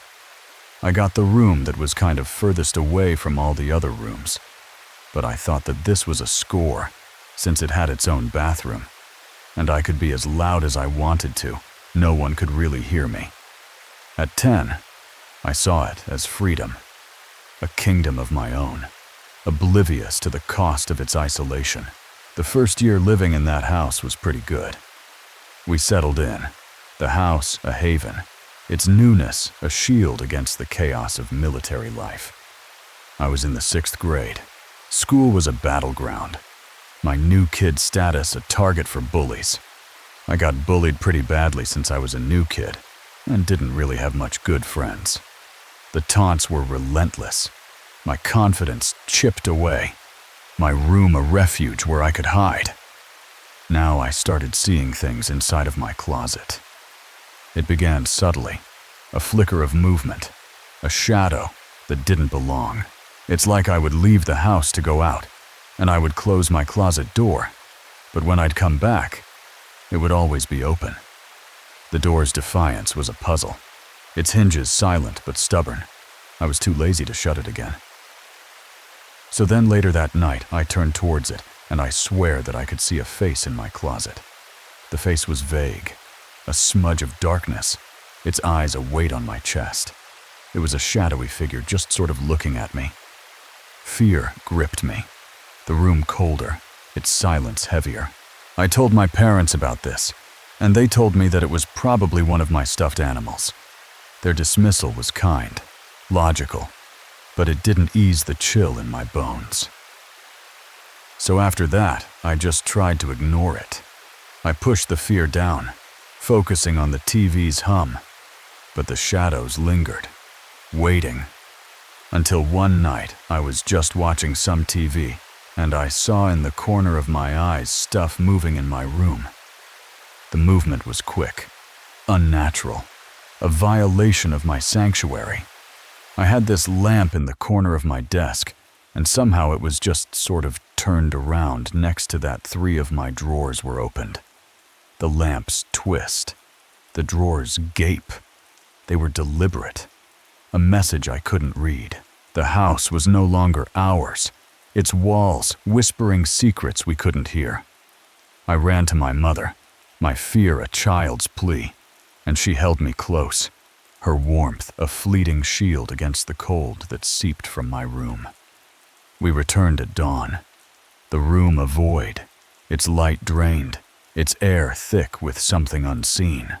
My mother's faith was our anchor, her Catholic roots calling for a priest. But the wait was a torment, the house growing bolder, its malice a living thing. Nights became a battle, scratches echoing, doors trembling, screams piercing the dark. The house shook, its anger palpable, its target clear. Me, a boy broken by bullies, easy prey for a force that thrived on weakness. A priest came, his rituals a desperate stand, but the house fought back, its darkness deepening, its grip tightening. My father's doubt crumbled, his body a vessel for something cruel, his eyes no longer his own. The house claiming him as its own. We were trapped. The house a predator, its shadows moving, its voices calling. A second priest, trained in the Vatican's secrets, saw the truth. Evil lived here, and it wanted me, its hunger a force we couldn't fight alone. And so I thought to myself, that's strange. The next day, I told my mom about it. Her face paled, her eyes searching mine, her belief immediate. So I told my mom about it, and she let me sleep in her room since I was young and scared. Her bed was a sanctuary, her presence a shield, but the house's reach was long. The next morning, we went into my room, and it just felt cold and empty, like all the light had been sucked out of there. The room was a tomb, its warmth gone, its shadows deeper. I come from a Catholic family too, and when stuff like this happens, we call a priest immediately. Faith was our weapon, the church our ally. So we called a priest, and he said that he'll come down. His promise was a lifeline, his delay a torment. Those were absolutely crazy. Like at night, we'd hear scratches on the wall, doorknobs moving, screaming, coming from the hallway leading to my room. The light turning off and on, once the television even turned off and on. The house was alive, its noises a language of malice, its actions a challenge to our sanity. The day that the priest got there, we did an exorcism for the house. Father Michael was calm, his voice steady, his tools, salt, holy water, oil, a defense against the unseen. He basically put some salt, holy water, and oil into a bowl and started praying. His prayers were a rhythm, a call to battle, but the house resisted.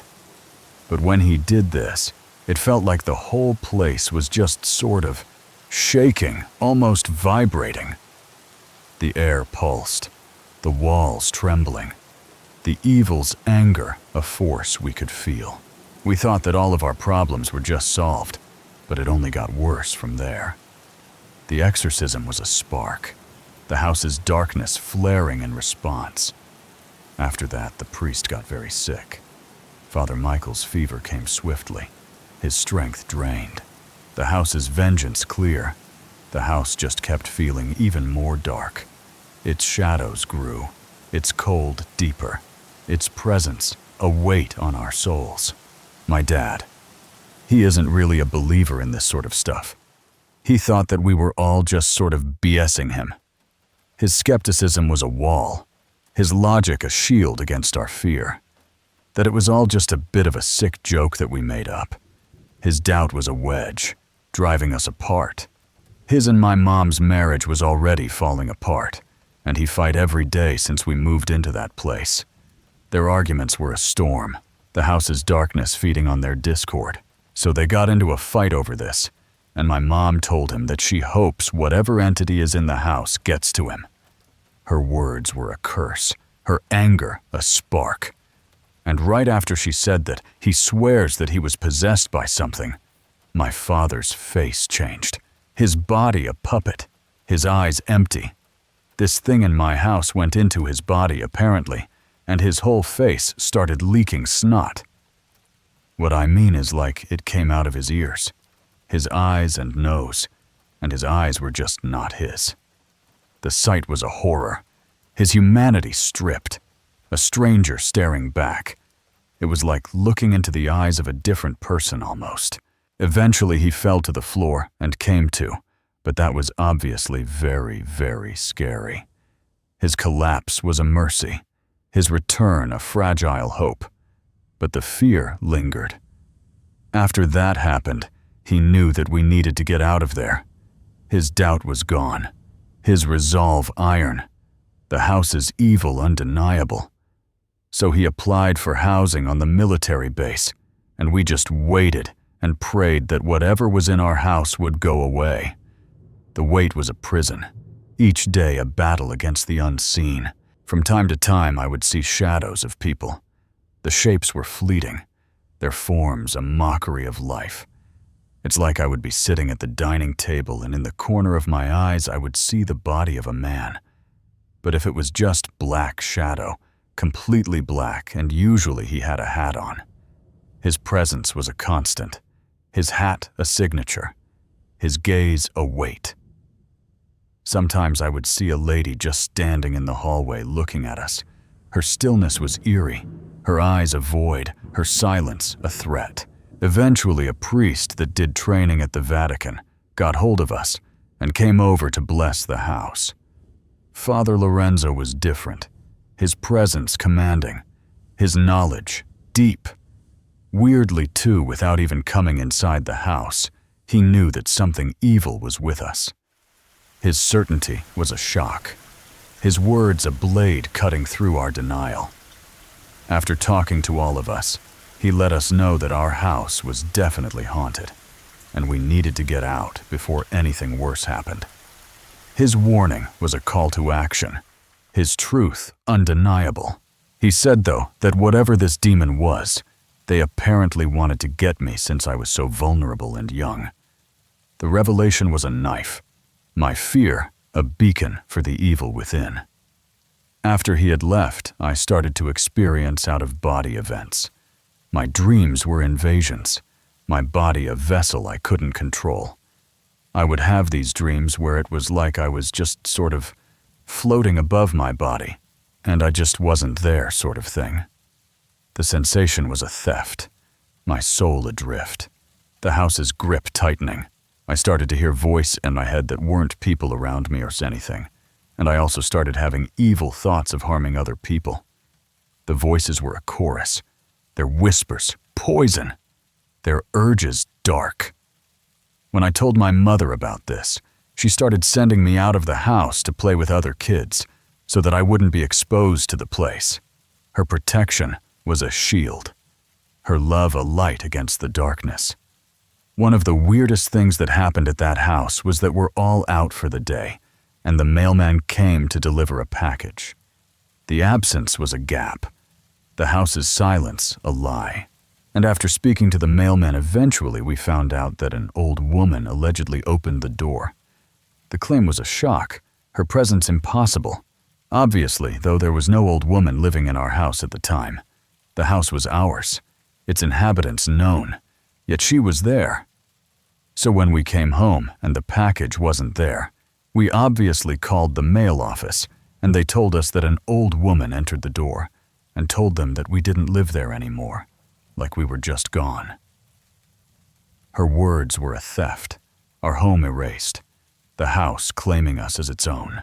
After that too, my dad called almost every day to see how much longer until we could live on base. His urgency was a lifeline, his calls a prayer for escape. We had locked up my old room and put a line of salt outside the door.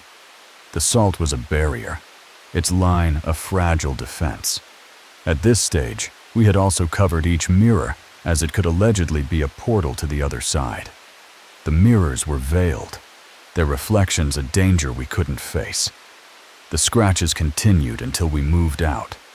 So did all of the shadow people, the voices, and all of the weird touches and feelings that we get. The house was relentless. its evil a tide we couldn't stem. After all of this happening, we were finally able to move on base.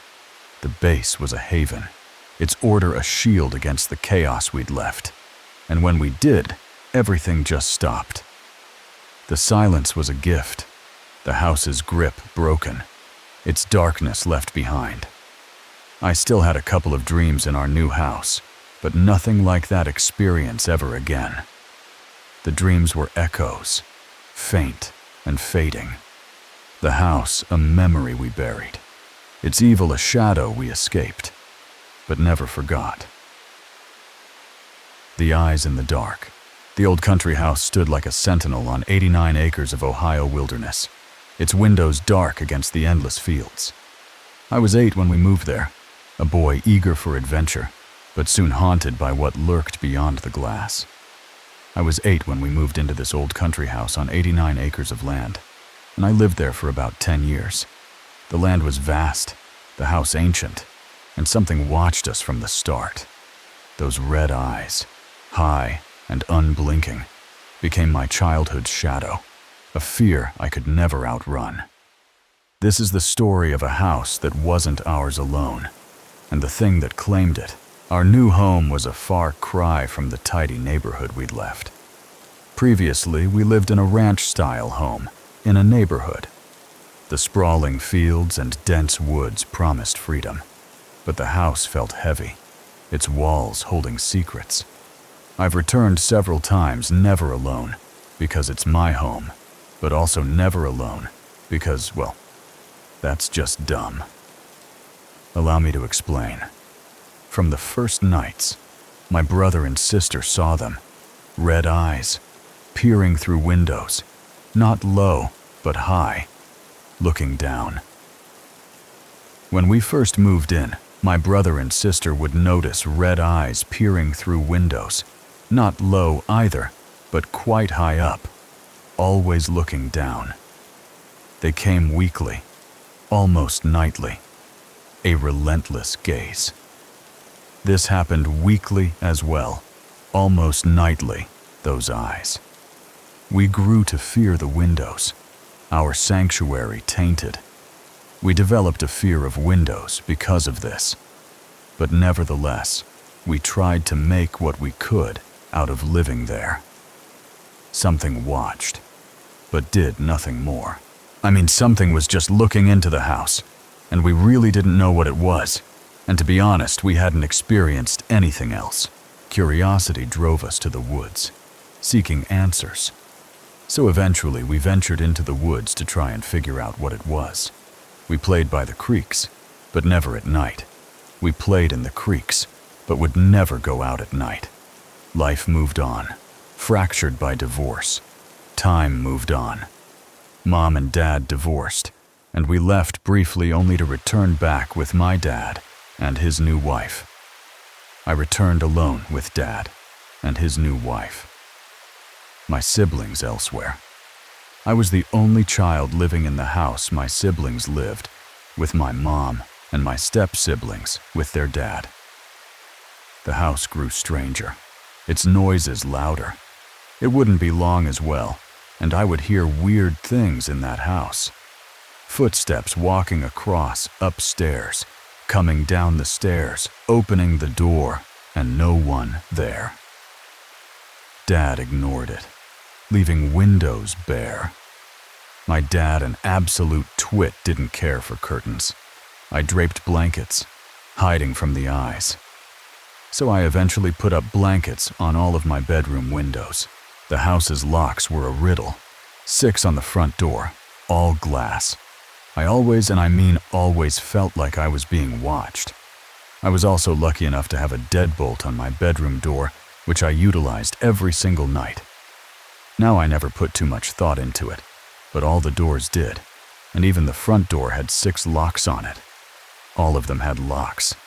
They seemed useless, but why so many? I never thought them any good, because the door was mostly glass window anyway, and those locks really wouldn't stop much. But still, why were they there? And why were there so many? I locked my door nightly, a ritual of fear. Bear with me here, because I'm getting to the juicy bit soon.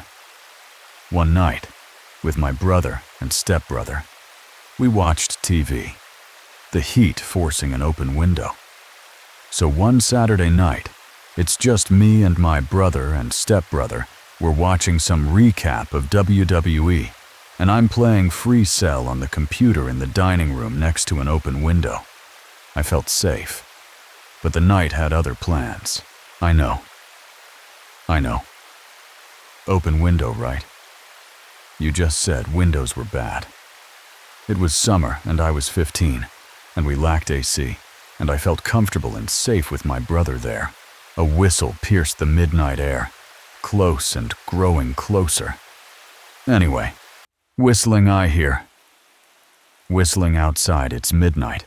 So who the heck is outside whistling? I thought it was Dad, but he'd have passed me. It must be my dad. I thought no dad would have to walk past me to get out, and he'd be irritated that we were still up this late. So who was whistling? The sound circled the house. Whoever it is, the whistling is getting closer, walking the sidewalk around the house. I grabbed my brothers, debunking their hopes. I hear this, and so I quickly get my brothers. They do the same thing, they think it's Dad, which I quickly debunk. We fled to my room, locking the door. We're all pretty terrified at this stage. I hurry us to my room so that we could see what it might be when it nears our side of the house, and I lock my door. The front door opened. The whistling stopped. We stand there quietly. The front door opens and the whistling stops. Now there's footsteps. Footsteps approached. Our fear mounting. I'm begging, please to go upstairs to my brother. Whoever this is, we are definitely better off upstairs, because Dad is upstairs. In bed, the footsteps start coming to my room, though. They stopped outside. Silence deafening. My brothers and I instantly look at each other in fear. Their eyes began to well up, and my stepbrother started to cry quietly. The footsteps step in front of our door, and then silence. I peered through the keyhole, seeing nothing. I eventually work up enough courage to try and peek through the keyhole. I cannot see a thing, though I can sort of see into the hall. But whatever is on the other side, it's out of view. On my belly, I saw shoes, unfamiliar. So I get on my belly to look under the door, and that was when I see shoes. They weren't ours. I don't remember shoes being there when we came in. But I also don't remember paying attention to that detail, so I'm not sure if these are shoes from somebody standing there, or if they've just been left there by one of us. So I whispered to my brothers, "Where are your shoes?" One points across my room, the other to his feet. I wore boots exclusively, so they definitely weren't mine. An intruder stood outside. So that means that it must be an intruder, and that they're right outside of my door now. I plan to fight, grabbing swords. I'm not going out without a fight, so I conjure a quick plan one that involved my swords, yes. Swords and me going out of the door first in a charge. We charged, but found nothing. We count to 3 and my brother swings the door open. I charge, and that's when we realize that there's nothing there. No one. The house was empty.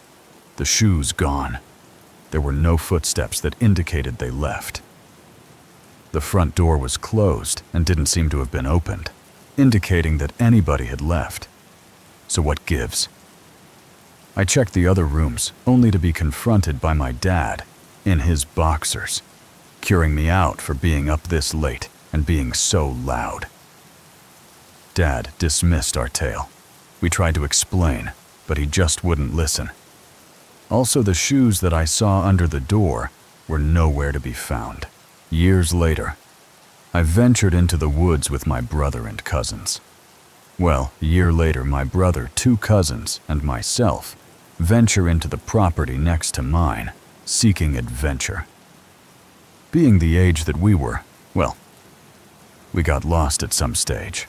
We wandered, far from home, And from what I could tell from climbing trees, we were just really far from home. But I knew a road that was nearby, so before the sun set, we needed to make it to that road. Then we should have been in the clear. Evergreens caught my eye. A strange allure. But while I was up in a tree, I noticed these beautiful evergreens. I'd never seen anything like it on my property before. As well, I was sort of captivated by them, in fact. I pushed to explore them. So I proposed to vote to the others that we keep heading towards the road, or that we head towards those sweet evergreens first. My brother wanted the road, but we chose the trees. My brother insisted the road he was overweight and done with walking any more than he had to my cousin. And I said evergreens, though, and told the other cousin that his vote doesn't count. So evergreens we go. The woods hid a secret, a rise with massive hickories. Now, upon reaching the location, we noticed a massive elevation in the middle of these woods we climbed. And boy, oh boy, hickory trees, massive ones. A hollow tree was our playground. There was also this dead one that we could walk in, and it was like a little house almost. It was huge. We toppled it, laughing. My cousins and I decided to knock it over at one stage, and we eventually did. My brother panicked, urging us to leave. But while we were, my brother began to freak out. "We need to go, we need to leave," he insisted with purpose. I teased, but he was adamant. I was like, "Okay, I know it's getting closer to sunset, but we're knocking this stuff over, and it's fun." He was not having it, though he was ever more insistent, and so we left the area to calm the baby down, as I put it. We reached a field, my plan faltering. Eventually we entered a field, and I looked at both ends and was like, "One of you, go check that tree, and one of you go and check the tree line over there, and tell me what you see." My brother refused to split up. My brother then flips and just screams, "No, fine. I'll go and check it," and Tom will go and check the other end once more. My brother screams. No argues. This weird point about not splitting up. We stayed together, finding home. So we as a group went one direction, and finally I recognized this place, which meant that home was now in sight, still far off, but we were definitely back on land at this stage, and so we could make our way there. My brother bolted, unnatural speed. Once the house was visible, my brother just suddenly took off running, though.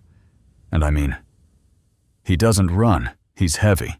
He loathed walking, let alone running, but he ran all the way home as soon as he could see it. His departure was abrupt. Obviously, I thought that was a bit weird. My cousins left, my brother didn't speak a word, and my mom showed up and took him home. Dad was baffled. My dad and I were pretty confused. I mean, he never said that he was leaving early, but now he was just gone. Went home, I figured that I must have walked him to death or something, and he was sick of it.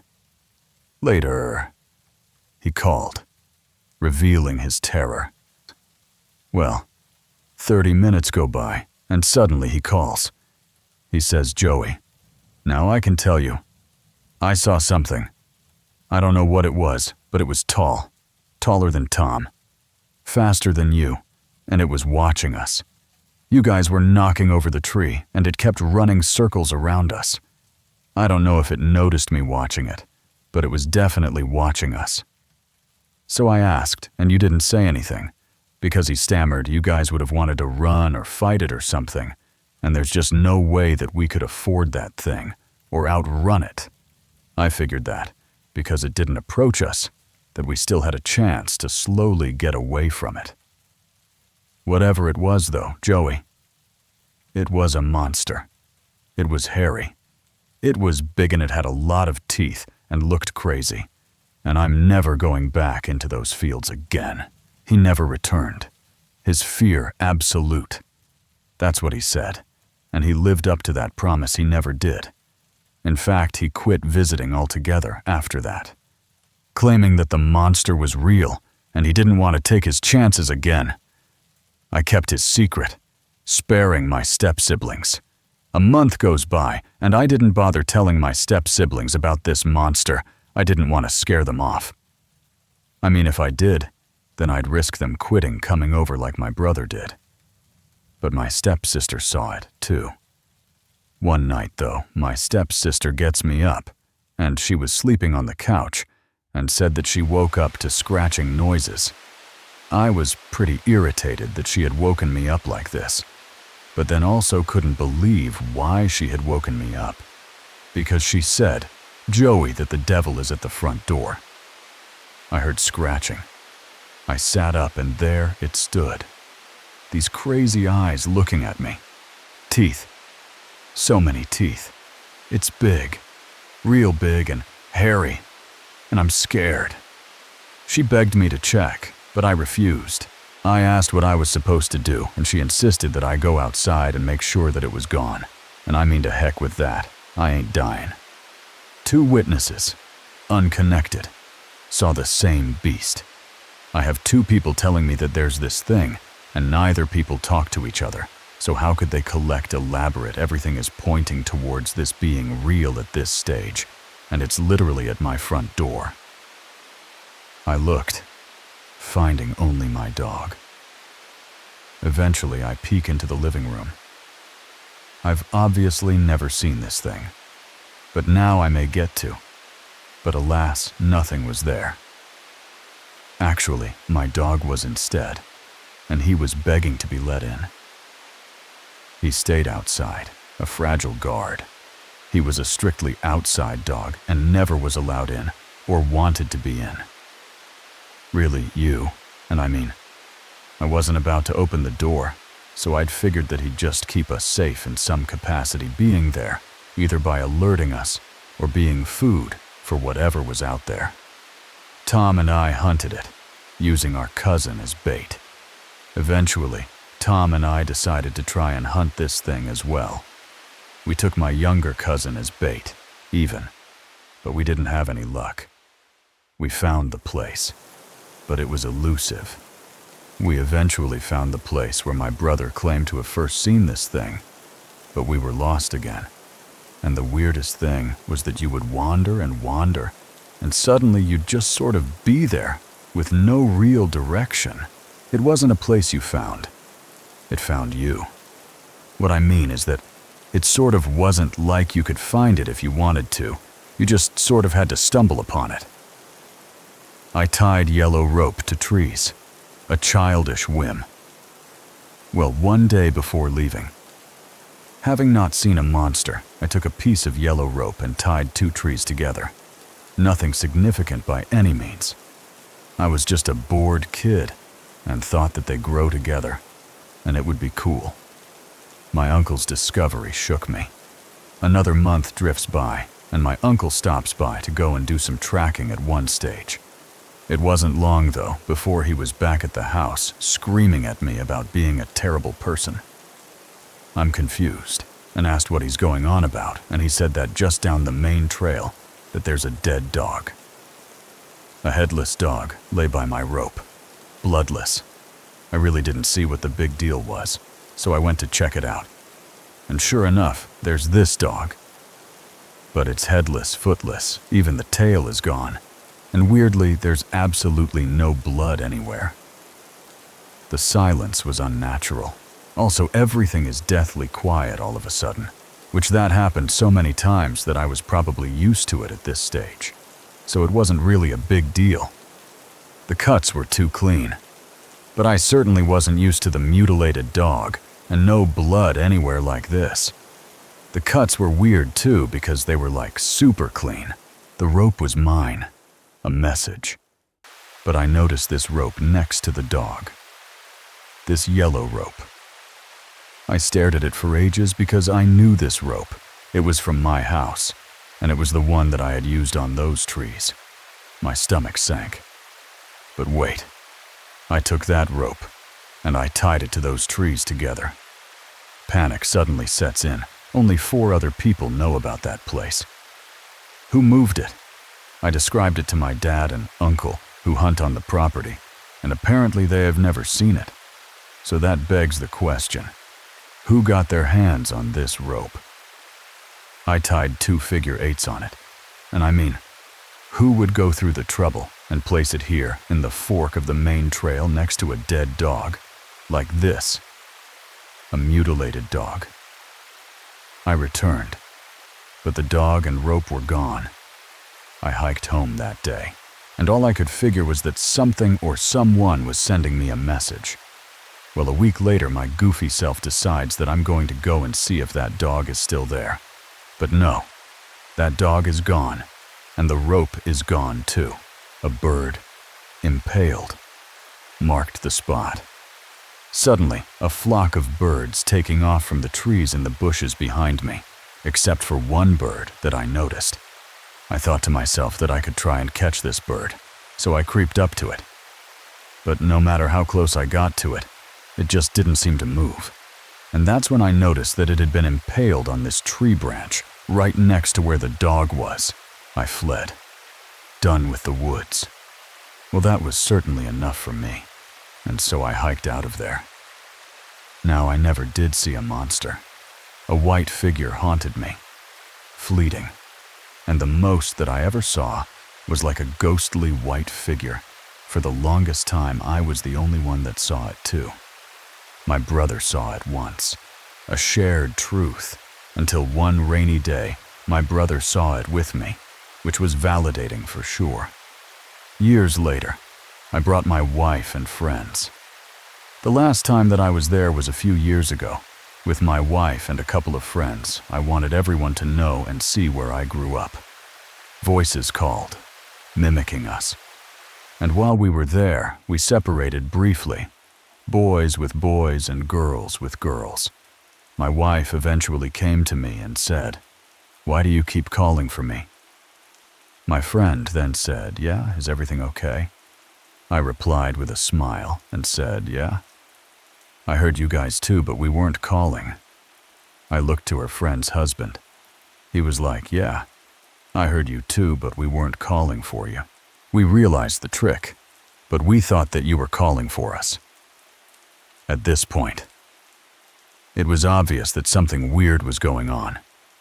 I said that we needed to leave now, like right now, and not to look back, because we weren't calling or yelling for you guys. And my guess is that they weren't calling for us either. We left. My wife seeing the figure. I wanted to show where I grew up and how spooky it was, and it definitely didn't disappoint leaving, though. My wife looked back at one stage, and she swore that she saw a large white figure. I'd seen it too, a constant. And I was like, "Yeah, I've seen it since I was 10, and it's just something that you live without here. I'll never return. The eyes too real." That was the last time that I went back there, and I certainly don't plan to go back ever again. The house, the woods, they belong to something else. Watching, waiting, always there. The shadow's grasp. The shadow loomed above me, featureless, yet alive, pulling at my soul with invisible hands. I fought back, my will a blazing fire. But when I woke, my body was empty, as if I'd battled a demon and barely won. It wasn't a dream, it was a war. A dark figure siphoned my essence, its presence real, its hunger endless. I pushed it away with every ounce of strength, but the exhaustion that followed haunts me still. I lay helpless in sleep, a void-like entity draining me dry. My mind screamed, my spirit fought. And though I won, the crushing fatigue told me this was no ordinary nightmare. It was something more. The figure had no face, only intent, stealing my life force in a dream that felt too real.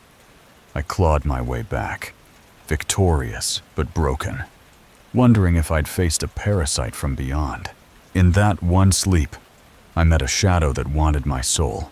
I wrestled it, reclaimed myself, but woke to a body drained, a mind shaken, and a question. Was it a dream? Or did I fight something real? I wanted to share an experience that happened to me years ago, and to this day remains totally unique in my life. It was a moment unlike any other, a singular event etched into my memory. I have never experienced anything like it before or afterward, and I genuinely still wonder what really happened. The mystery lingers, a puzzle with no edges, defying explanation. So I really take naps. But that day in the middle of the afternoon, I decided to lie down and rest a little. The day was unremarkable, the air warm, the house quiet.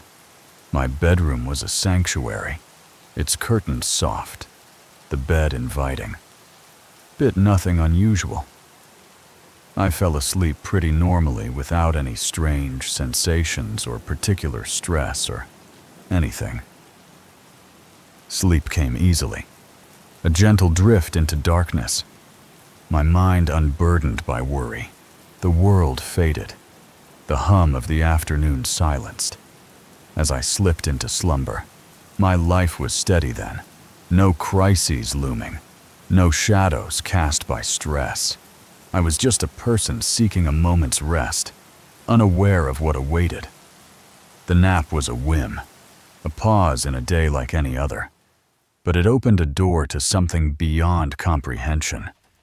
The room's familiarity, its soft light and worn furniture, was a stark contrast to the realm I entered, a place where the ordinary dissolved and the impossible took form. The dream, or whatever it was, though, was strange. It began not with the vivid colors of typical dreams, but with a weight, a presence that pressed against my consciousness. In my dream, I was lying down, and above me, a dark figure was standing there.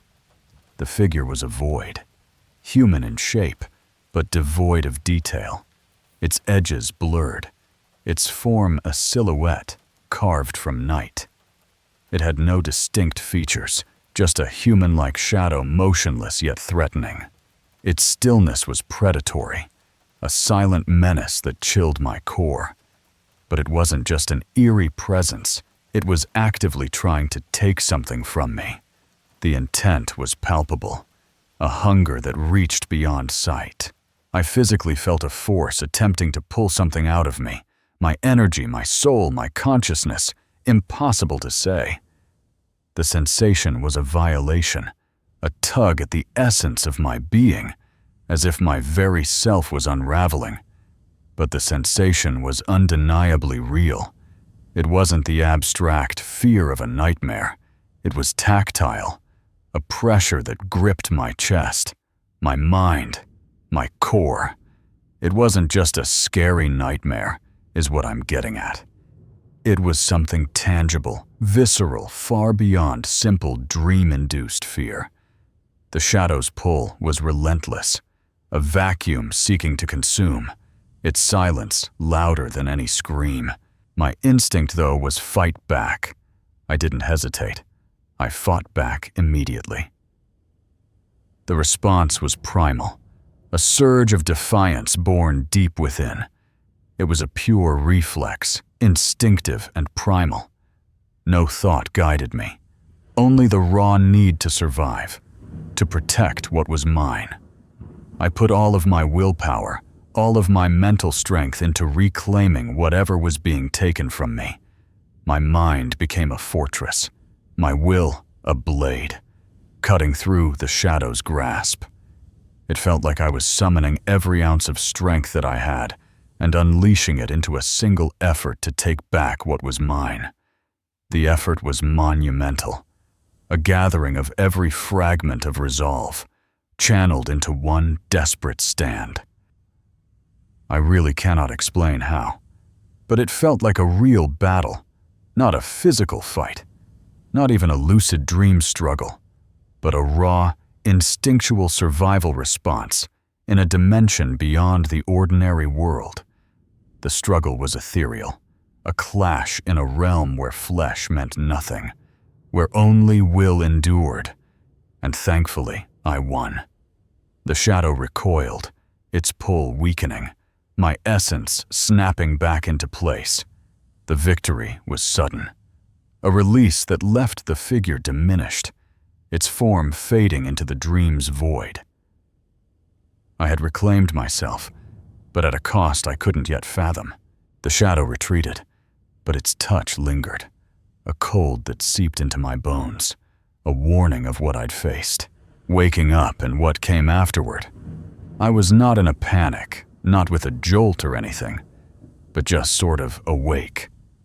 The transition was gentle, the room materializing around me, its familiarity jarring against the dream's horror.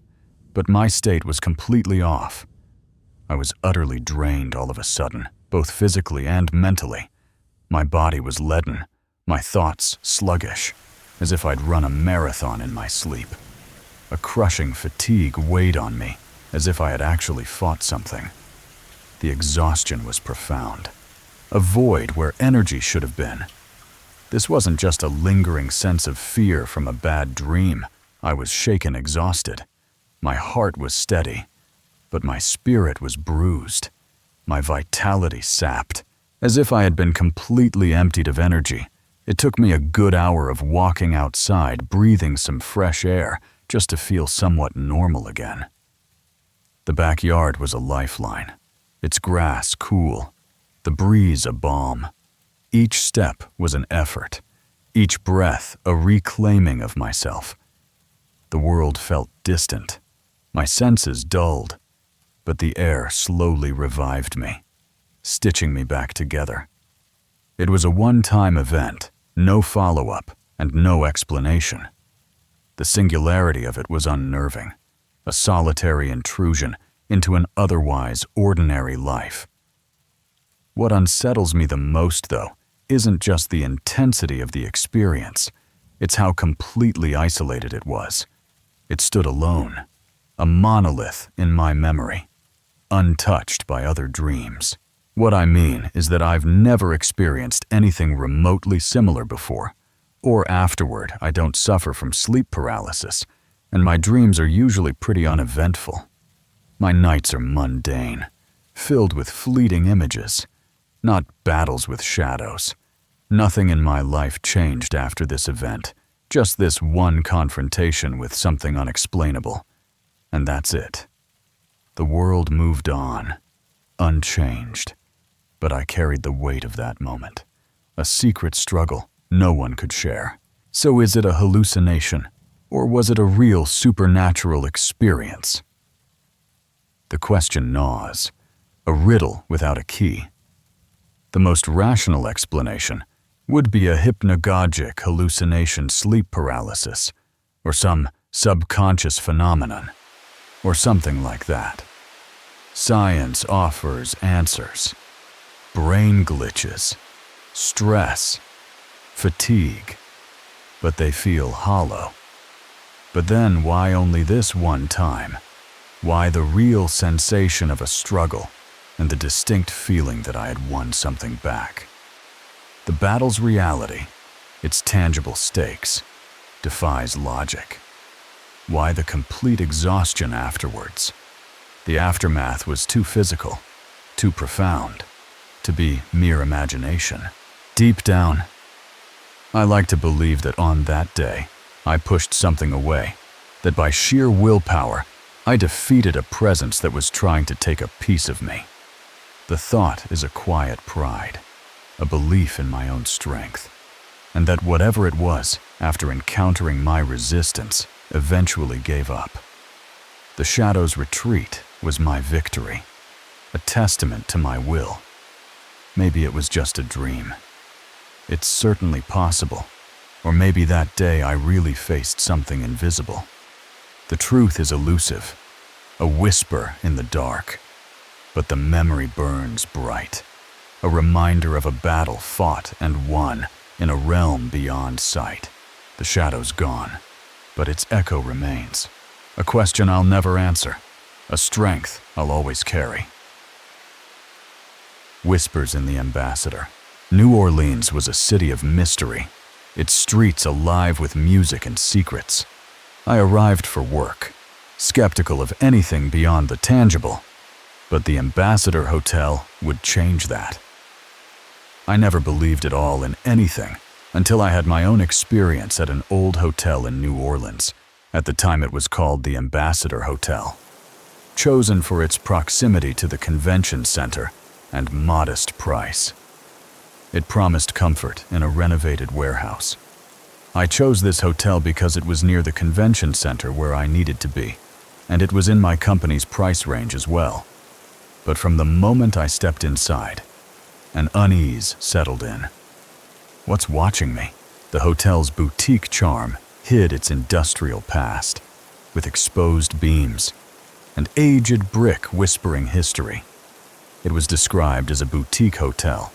I later found out that it used to be an old warehouse that was renovated. My room felt alive, the TV blaring upon entry, its armoire doors flung wide.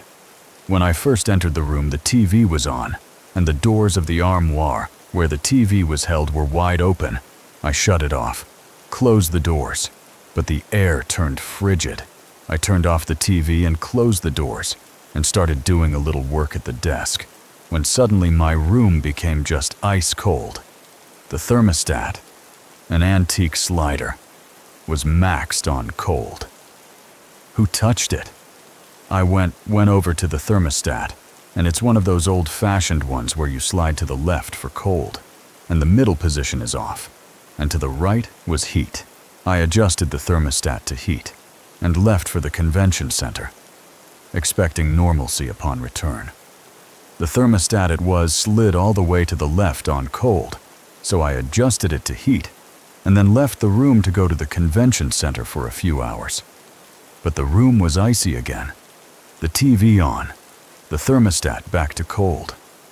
When I came back, the room was once again ice cold, and the TV was on. When I checked the thermostat, it had been slid back all the way to cold. No one was there. The door locked tight. I checked the whole room, and nobody was in there. The door was locked correctly. My rational mind scrambled for answers, but none came. Is someone here? That night, the TV flickered on, pulling me from sleep, its static a taunt. That night, in the middle of the night, though the TV went on, while I was still sleeping. The cold persisted, the thermostat defying logic. I continued to have the experience of the room going cold and the TV being on in my presence, and I mean there simply was no explanation on how the thermostat could slide to the far left like that. On my final night, desperation took hold. So on my last evening there, I was really freaking out. I challenged the unseen, a reckless dare. I said out loud, "All right, ghost, if you're really in here and you want to mess with me, then mess with me."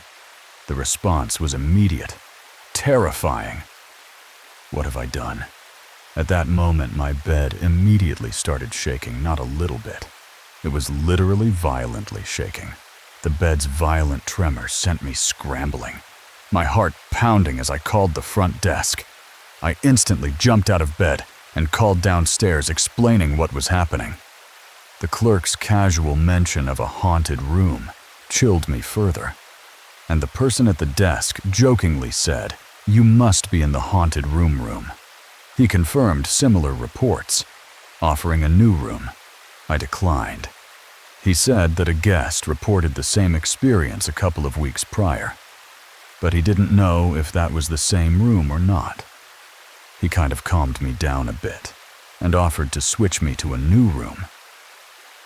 Then the blankets were yanked, a final act of defiance, and that was when something grabbed the blankets at the foot of my bed, where my feet were, and yanked 3 times really hard. I'm not alone.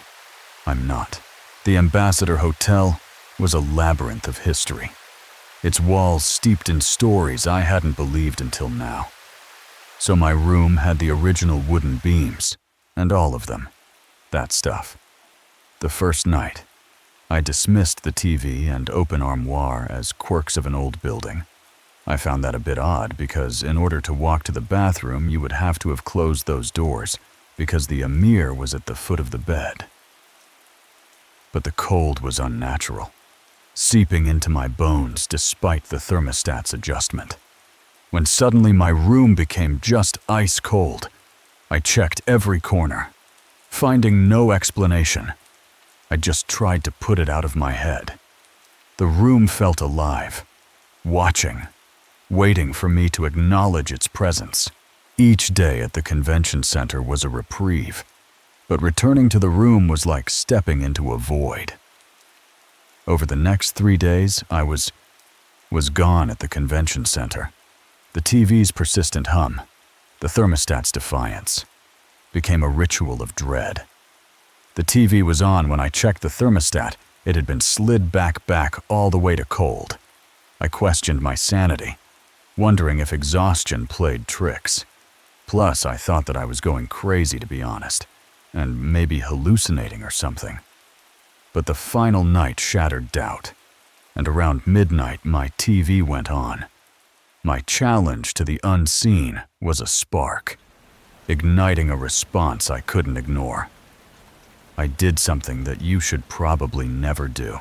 The bed's shaking was a force, not subtle, but ferocious, as if the room itself rebelled. Not a little bit, it was literally violently shaking. I fled to the phone, my voice trembling as I sought answers. I told him that I was serious, and is anyone else reporting anything like this? The clerk's confirmation of past incidents rooted my fear in reality. He said that a guest reported the same experience a couple of weeks prior, declining a room change. I stayed, clinging to logic, but I didn't want to pack up all of my belongings just for 4 hours of sleep. When the shaking stopped, silence fell, but it was fleeting. As we ended our phone call, the bed stopped shaking, and the room was suddenly quiet, under the covers. I lay rigid, every sense heightened. I laid back down under the covers, pulled tight up to my neck, and laid there very quietly. The yanking of the blankets was deliberate. 3 sharp tugs at my feet. Something grabbed the blankets at the foot of my bed, where my feet were, and yanked 3 times really hard. I sat up, heart racing, but the room was empty. Obviously, I sat up, and I looked around the room, but I could confirm that there was no one there. Relief came with dawn, my flight a welcome escape, and thankfully, that was the last thing that happened. The ambassador had shown me its truth, one I couldn't deny. Years later, I returned, curiosity outweighing fear. So about 2 years later, I needed to go back to the same convention center. The hotel was unchanged, but no disturbances greeted me, and I booked the same hotel, and I had no experiences. At checkout, I asked the desk clerk about the hotel's reputation when I checked out on my last day. Though I asked the gentleman at the front desk if I could ask him a strange question. His laughter was knowing, his words chilling. So I asked him if he thought the hotel could be haunted, and he laughed and said, "I don't think that it could be. I know it is." He confirmed the haunted side, where staff feared to tread. He said that side of the hotel is the haunted side, and that employees will never go to that side of the hotel alone at night. My experience was no fluke. It was part of the ambassador's legacy. This made me a believer in ghosts without a doubt. The clerk's tales of staff encounters, flickering lights, unseen footsteps, cemented my belief. And then he shared with me things that have happened to their staff while on that side of the building, and to say the least, it was pretty frightening. The hotel was a threshold, a place where the past lingered, restless and bold. Since then, I've had a few things that are not explainable happen, but nothing as severe as what I experienced in New Orleans in that hotel. I left a skeptic, returned a believer, forever marked by the whispers of the ambassador. What else haunts those halls? The omen of the black veil. The night of my birthday was supposed to be a celebration, but when Steve rolled up on his gleaming new motorcycle, a shadow fell over me. It was like somebody dragged a dark black blanket over my eyes, like a dark storm rolling in over the ocean. I saw death in that machine, a vision so vivid I blurted it out. He laughed it off, but I couldn't shake the dread. Was my warning a prophecy? Or did I curse him myself? I've never believed in omens. But that night at the bar changed everything. I felt like he was going to die on that machine, and it even slipped out of my mouth to him. Steve's grin was wide as he pointed to his motorcycle, but all I saw was a void, a darkness swallowing him whole. 29 days later, my worst fear came true. Did I see the future, or did my words seal his fate? Laughter filled the patio, glasses clinking under the stars, until Steve pointed to his new bike. I literally saw it. A chill gripped me, a vision of him lifeless on the asphalt. I tried to warn him, but his promise to be careful felt hollow. He promised me that he would be okay, and so I dropped it. Now, I live with the weight of what I didn't say, what I didn't do. The bar was alive with music, but when Steve showed off his motorcycle, the world went silent. I lost a great friend that year, and I no longer remember his laugh, which was my favorite thing about him. A darkness crept into my mind, whispering of tragedy. I spoke my fear aloud, but it wasn't enough. I wish I pushed harder about keeping him off that motorcycle, but I didn't. His death haunts me, a wound that never heals. Some moments burn into your soul forever. I'm really sorry that I didn't press harder.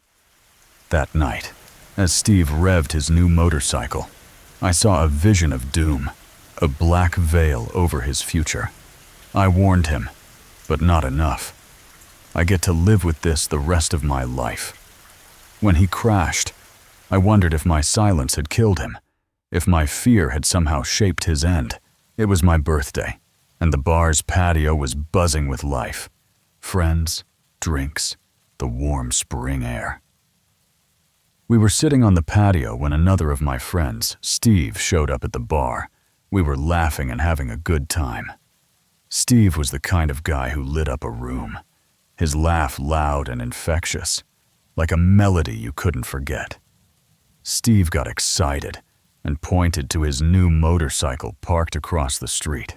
It gleamed under the streetlights, all chrome and black leather, a machine that screamed freedom. But the moment I looked at it, something shifted. It was like somebody dragged a dark black blanket over my eyes, like a dark storm rolling in over the ocean. The world dimmed, the bar's noise fading to a hum. I saw Steve, not laughing, not alive, but sprawled on the pavement. The motorcycle twisted beside him. I literally saw it. The image was so clear, it stole my breath. I felt like he was going to die on that machine, and it even slipped out of my mouth to him. "Steve, that bike's gonna kill you," I said, my voice trembling. He laughed, clapping my shoulder. He promised me that he would be okay, and so I dropped it. I wanted to believe him. Steve was careful, not reckless. He'd ridden bikes before, knew the roads, but the vision clung to me, a shadow I couldn't shake. We kept drinking, joking, but every glance at that motorcycle across the street sent a chill down my spine. I told myself it was just nerves. Too many beers, or the weight of turning another year older. I didn't push him again. I wish I pushed harder about keeping him off that motorcycle, but I didn't. Instead, I let the night carry us forward, hoping the feeling would fade. The next few weeks were normal. Work, hangouts, life as usual. Steve rode his bike everywhere, grinning like a kid with a new toy. I saw him a few times, always on that machine, and each time, the unease crept back. I thought about saying more, telling him to sell it, to stick to his old car. But how do you convince someone of a feeling you can't explain? I'm really sorry that I didn't press harder. I let it go, trusting his confidence, believing the darkness was just in my head. 29 days after that night, I got the call. 29 days later, he was driving home on that motorcycle, and his front wheel went up on the trunk of the person in front of him. He spun out, and unfortunately, he died there. Steve had been riding home, the same route he always took, when a car slowed suddenly. His front wheel clipped the trunk, and the bike spun out. He didn't make it.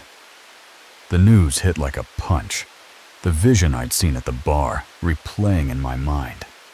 Now horribly real. It's been 10 years, and I still think about this honestly.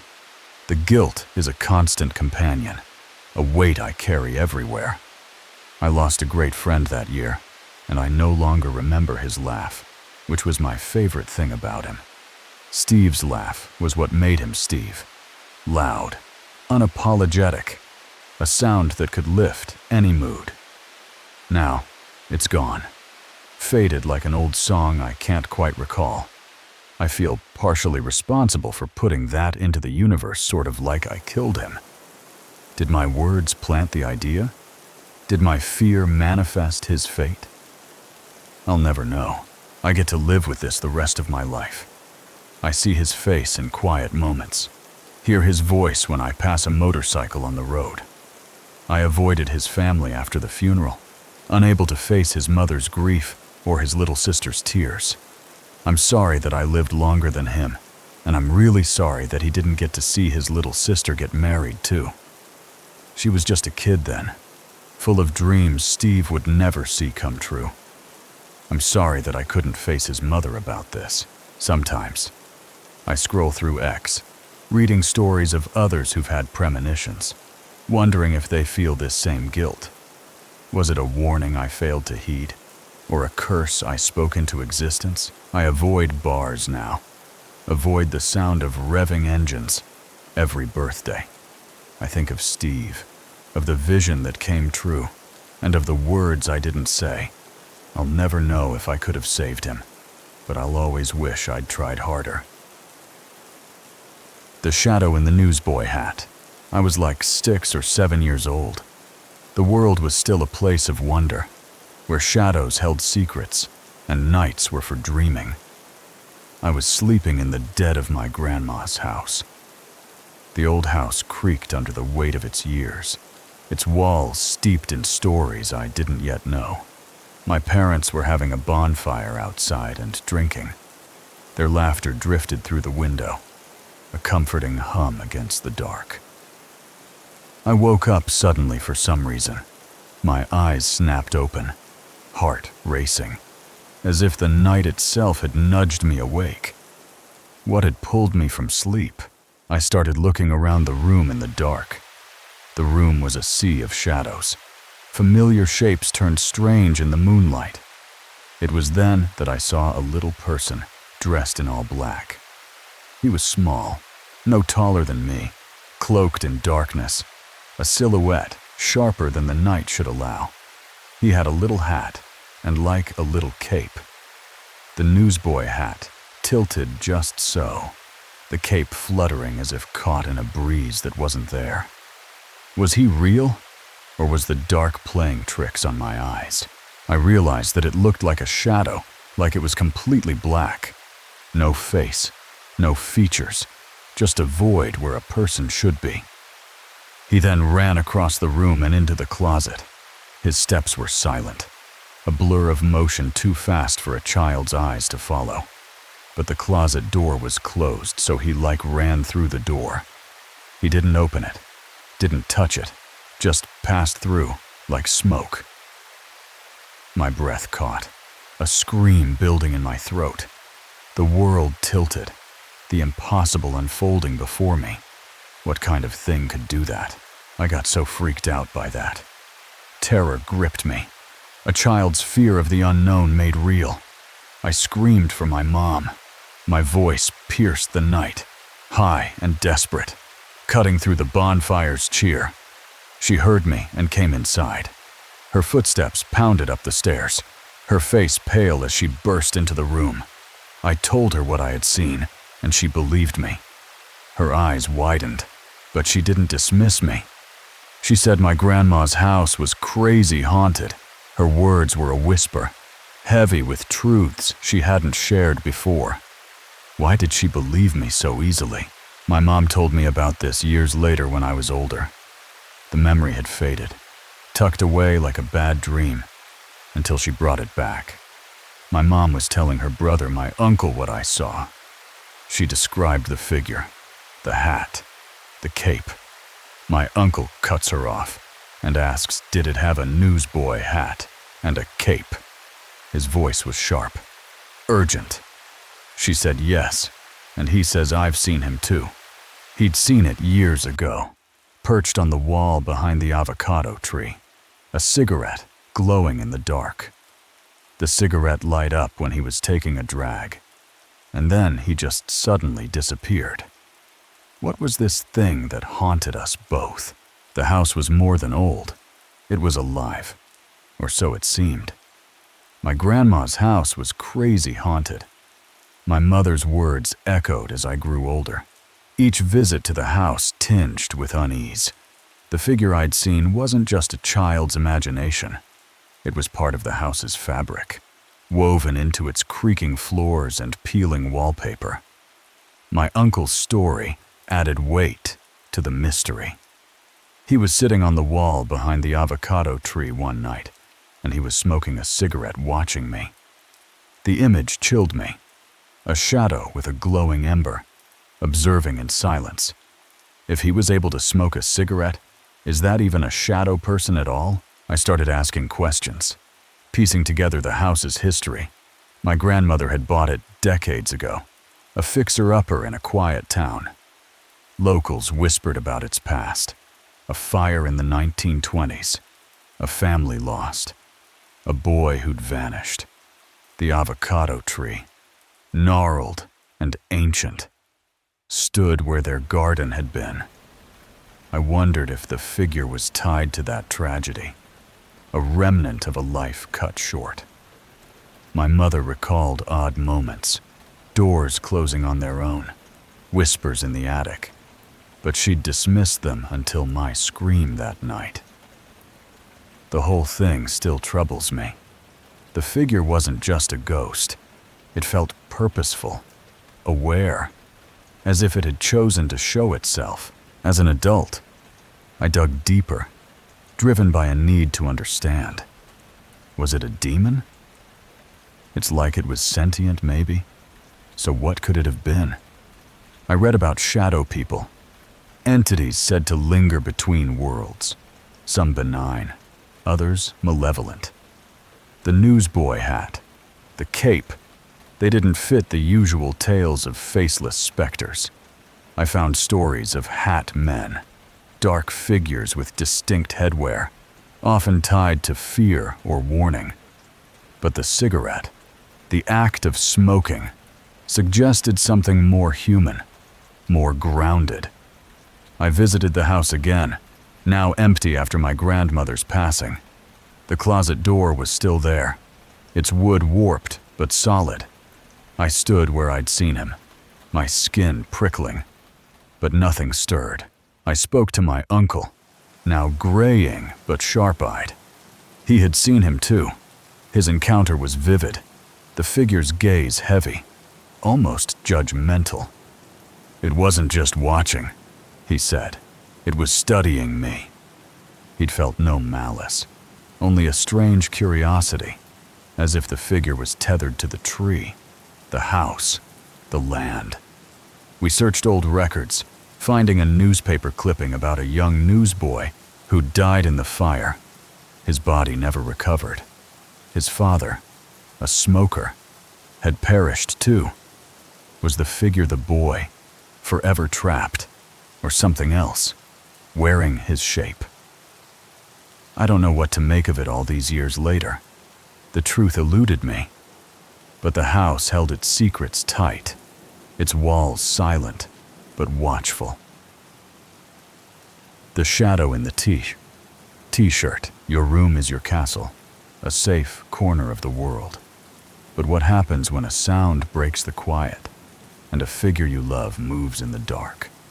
Only it's not them. You're a kid, lost in your game, the house asleep. A thud against the wall pulls you out. You turn, see nothing. Then you see her, your little sister, slipping away, but she's not awake. You call her name, but she doesn't answer. She's too small, too scared to wander alone. So why is she gliding down the stairs, silent, in that oversized shirt? This isn't a trick of the light. Something's wearing her shape, mimicking her steps. It's in your house, and it knows you're watching. This is the night Ethan saw something he couldn't unsee. By the time you hear the end, you'll be checking the shadows in your own home. The house was a quiet cocoon, its halls dim under the weight of night. Ethan, a boy of 9, sat hunched at his desk, the glow of his computer screen casting flickering shadows. He was playing computer games on his desktop that was in his room. His desk faced the wall opposite of his door in his room. The world beyond his game was distant, the hum of the monitor his only companion. Then, a sound shattered the stillness. He heard something hit the wall beside him. He spun around, eyes darting. He turned around, and there was nothing there. Just the empty room, the door ajar. As a kid, he just figured that he was tripping and got back to playing his game. He shook it off, diving back into his game. The thud of fleeting mystery, but the house wasn't done. Another sound came, sharper, closer, like a fist against the wall. It happened again. Ethan's heart skipped. He turned around again, but this time when he did, he saw his sister walking down the stairs. His little sister, Lily, barely 3, was a tiny figure in an oversized white t-shirt. The stairs were literally right next door to his room. He couldn't see down them from his room, but he could see when someone would go to walk down them. His little sister was so small at that time that their parents would give her one of her big t-shirts to wear when she went to bed sometimes. He called out, voice soft. When he saw her, he called out to her, but she didn't answer. She just walked down the stairs. Ethan's stomach twisted. Lily was terrified of the dark, of those stairs. Why was she moving? Silent, like a ghost. He knew 100% that he had seen a small figure in an oversized white t-shirt walk down those stairs. He stood, pulse quickening. He got up and went to the stairs, but didn't see her. The staircase was empty, the darkness below swallowing any trace. He figured that she must have run down, but it was weird because she was scared to go downstairs by herself. Ethan hurried down, bare feet cold on the wood. He quickly ran downstairs to see what she was doing. The living room was pitch black. The TV off. All of the lights in the TV were off. A faint glow came from a display case. The only light on was a little sculpture case that his mom put ornaments in. The house felt wrong, too still, as if holding its breath. Ethan searched, fear creeping in. He checked the kitchen and living room, but she wasn't down there. The kitchen was silent, the counters bare. He sprinted back upstairs, heart pounding. He ran back upstairs to find her in their parents' bed asleep. Lily lay curled in their parents' bed, her small form buried in blankets. His mom was at work, and his dad was in the shower. He and his sister and dad were the only 3 home. Ethan stared, confusion warring with dread. As a kid, he just shrugged it off and got back to his game. He returned to his room, the game a distraction from the impossible. Years later, the memory gnawed at him. That figure wasn't Lily. It couldn't have been. Now, as a man, It honestly scares the heck out of him to think about it. He means what the heck was that he saw that night? The house, once a haven, held a secret. The figure in the t-shirt, the thud on the wall. It wasn't a child's imagination. Something had moved through their home, wearing his sister's shape, leaving no trace but fear. Ethan never spoke of it, but he never forgot. The stairs, the darkness, the silence, they haunted him, a question with no answer, a shadow that lingered in the corners of his mind. The call of the deep woods, the Georgia Piedmont, was a land of whispers, its dense forests and rolling hills hiding secrets older than the mountains. A man and his dog ventured into a quiet preserve, seeking solitude, unaware that the woods had plans of their own, pulling them toward a place no trail could find. The path was familiar, its twists known, but the air was heavy, the trees too still. Something stirred, a force unseen, guiding their steps away from safety, down a slope where shadows danced and the world grew strange, time slipping like sand through their fingers. A meadow opened, vast and wild, its grass swaying under an unseen wind. At its edge, a crumbling chimney stood, a relic of a forgotten past, calling them closer, its distance a lie, the forest bending to keep it just out of reach. A black snake rose, its eyes a warning, its body a barrier. The man froze, the spell broken, dread flooding his veins. The woods were alive, their will a chain, and he was no longer a wanderer, but prey, drawn into a trap he couldn't see. The return was a struggle, the meadow darker, the silence deafening.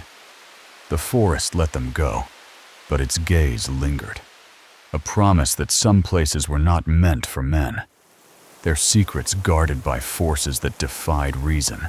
There was a strange old energy throughout Georgia Piedmont, in the foothills of the Appalachians. The land was ancient, its hills worn by time, its forests a tapestry of secrets woven into the earth. The geography of the area which has not yet been consumed by Atlanta's limitless growth can be characterized by dense forests, rolling hills, and shallow red clay valleys, punctuated by small grassy meadows. Beyond the city's sprawl, the wilderness held sway, its beauty untamed, its silence profound. Silty rivers and small streams crisscross the landscape, often filling up the valleys to form lakes and marshes. The waters were a pulse, their flow a song only the woods could hear. You're never alone in these forests, too, which are densely populated with wildlife of all strata. Deer moved through the undergrowth, birds called from the canopy, life thriving in every shadow. The region also hosts a large human presence with booming Sunbelt suburbs sprawling endlessly into the ancient hills. The suburbs were a tide, their lights creeping closer. But the forest resisted, its heart still wild. As there are so many people in a relatively small region, it can feel difficult to escape the hustle and bustle of it all. The noise of civilization was a constant, its weight a burden for those seeking peace. Well-known trails close to the population centers are often crowded. Popular paths teemed with hikers, their voices shattering the solitude I craved. I've been around long enough to know what hikes to avoid. Experience was my guide, leading me to hidden trails where silence reigned. As solitude is one of the most enticing benefits of wilderness to me, the quiet was a balm, a refuge from the world's clamor. Plenty of state and natural forests, as well as expensive county nature preserves, go relatively unnoticed if they're not among the top search results. These places were my sanctuaries, their obscurity a gift.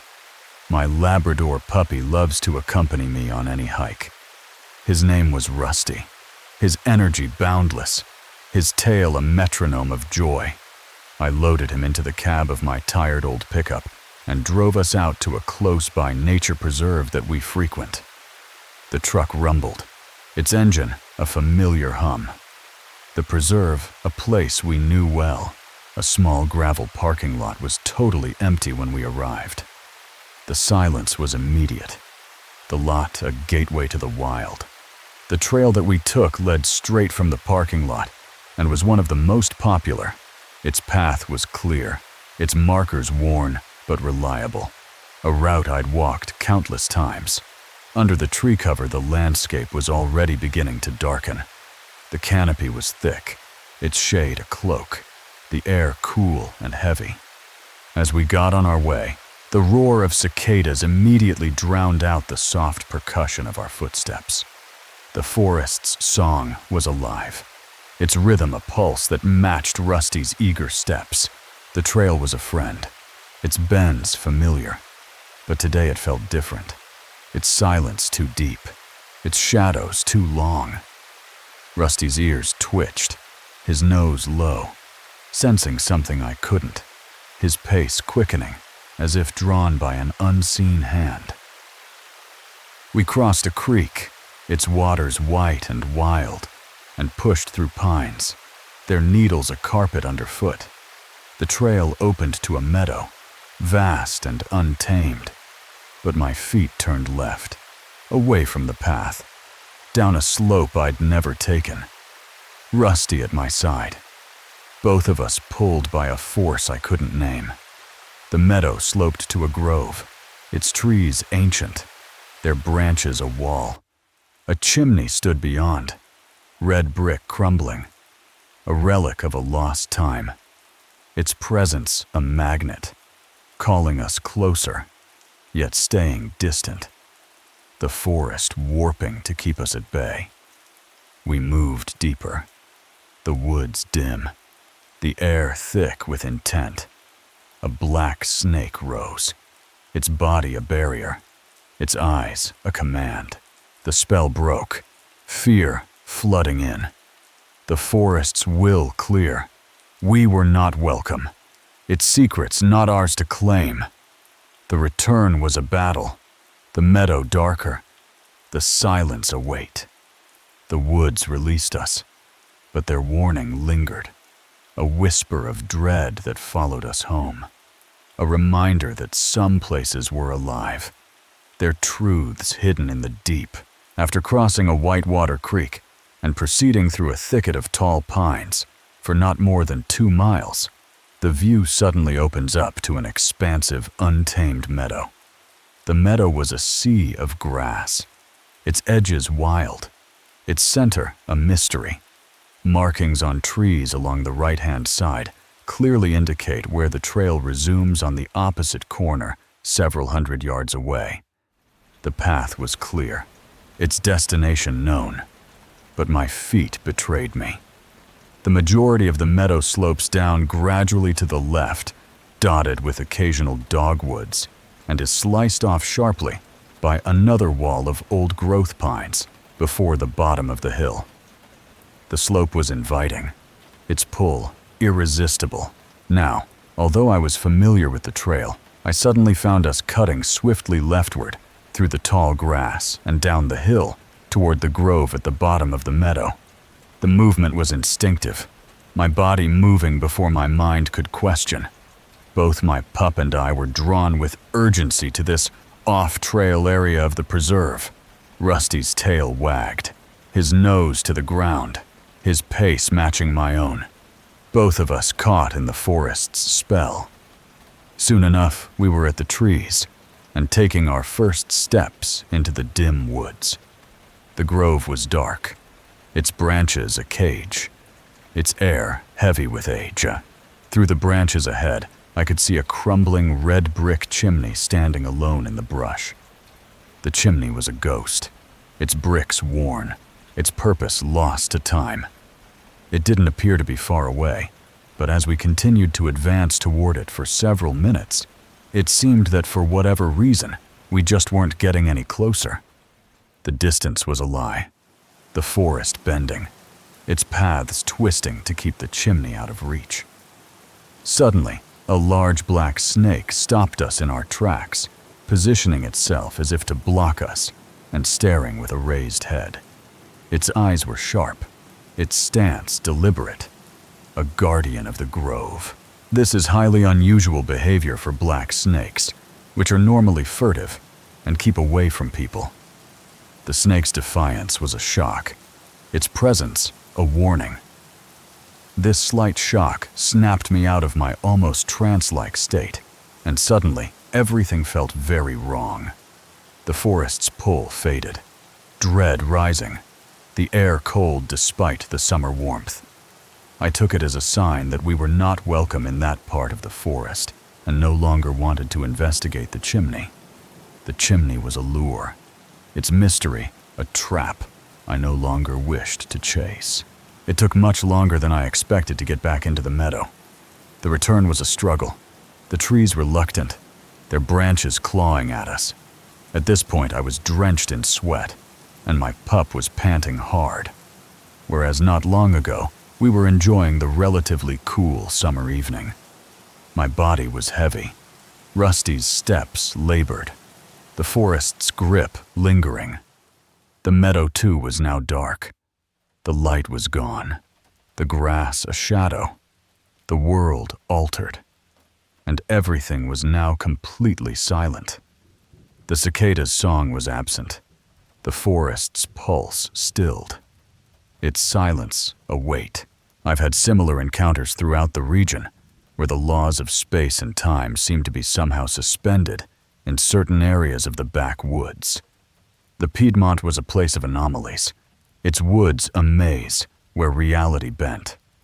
I've considered looking for the chimney again. The thought was fleeting, a dare I couldn't accept. But then I think about the snake's warning and the feeling of existential dread that I felt. The snake was a sentinel, its gaze a truth I couldn't ignore. I don't know, perhaps some things are just not meant to be investigated.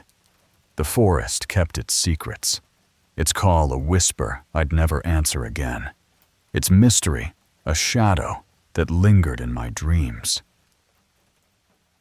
On the window, the kitchen was a warm haven, its table a stage for stories shared over glasses of iced tea. I sat with my grandmother, a girl of 10, savoring the sweetness of her brew in her suburban home. Of all the unexplainable things that I've witnessed throughout my life, I'm female, and in my 30s, I only saw an apparition once, and I am sure that I saw what I think I saw. The world outside was ordinary, but that day, something slipped through time to meet my gaze. A face in the window, from another era, stared back, its presence a riddle I've carried ever since. This is the story of a fleeting ghost and the moment that bound me to my grandmother forever. My grandmother's house was a sanctuary, nestled in a bustling neighborhood.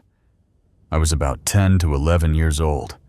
My grandma was babysitting my younger sister and I. My sister was 5 or 6. My sister lounged in the living room, lost in cartoons. She was watching TV in the living room. Grandma and I claimed the kitchen, her domain. My grandma and I were at the kitchen table. The sink's window loomed above, a portal to the fenced yard. Her kitchen window was located directly above her sink, and from where we were sitting, we were facing that window. A sliding glass door led to a deck, the yard beyond secure. There is also a sliding glass door to the right side of that window that exits out to a deck, and it was surrounded by a fenced-in yard in a densely populated suburban neighborhood. The day was gentle, clouds softening the light. It was a nice spring day and slightly overcast. Tea was our ritual, a bond of laughter and chatter. One of our favorite things to do was to have tea together, and so she made the best iced tea, and I always wanted it when I visited. Her iced tea was magic. cool and sweet, poured from a glass pitcher. We were sitting at the table chatting and drinking said tea. The kitchen hummed with warmth, our voices weaving stories. When out of my peripheral vision, I noticed something appear in the window. A shadow flickered, drawing my eyes upward. I looked up, and clear as day, right in the window looking directly at me, was a man. He stood there, a figure from a forgotten time, his gaze piercing. He was dressed in what looked to me was 1920s attire. He had a tall black top hat on piercing blue eyes, no facial expression, but gray, sort of bushy eyebrows, and one of those creepy handlebar mustaches that appeared to be curled with gel or something.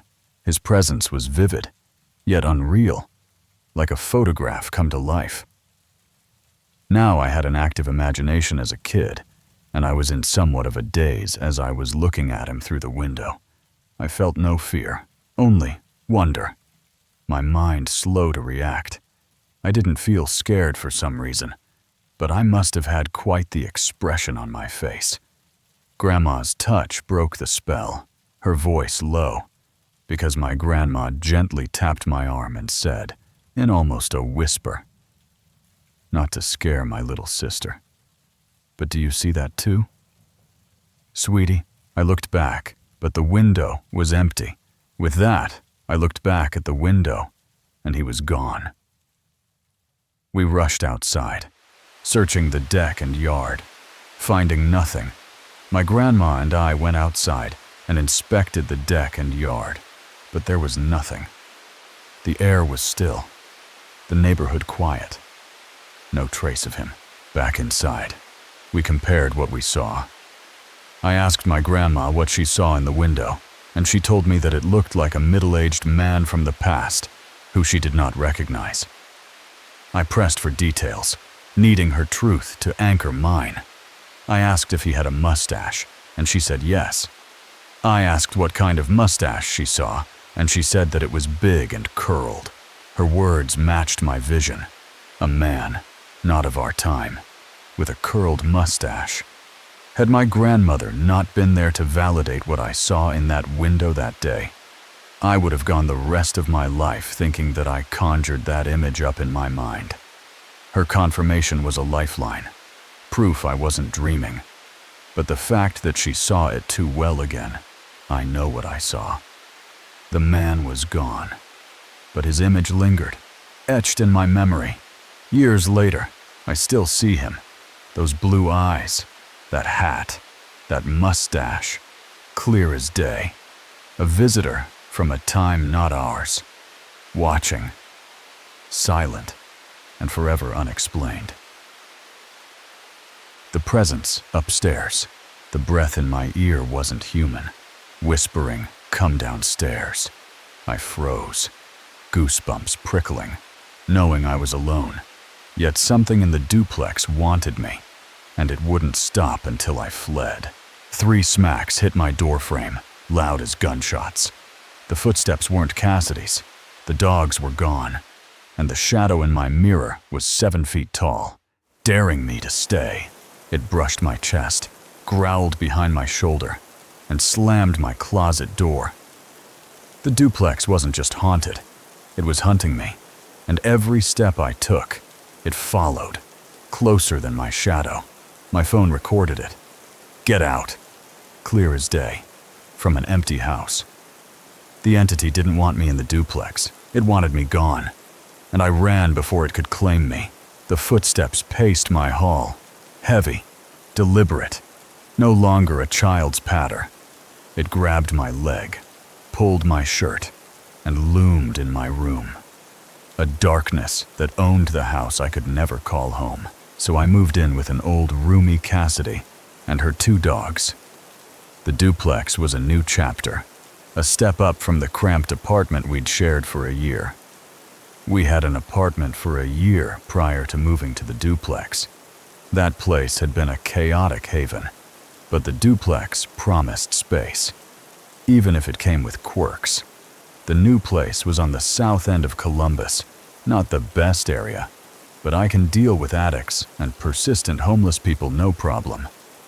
The neighborhood was rough, its streets lined with faded houses and flickering streetlights. But I'd navigated worse. What I couldn't deal with, though, was whatever was actually there. The duplex had a presence, a weight that settled in my bones from the first day. Moving was normal chaos boxes sleeping on a mattress with your bed frame next to you. Painting, etc. The house was a maze of cardboard, our belongings strewn across bare floors. Nothing out of the ordinary happening. Cassidy's dogs, a pair of scruffy mutts, bounded through the mess, their barks echoing off the walls. We painted over peeling wallpaper, assembled furniture, and laughed through the exhaustion. After a few weeks, I was constantly misplacing things. Though this is far from unheard of for me, but it was sort of out of control. My keys, my phone, a mug, they'd vanish from plain sight.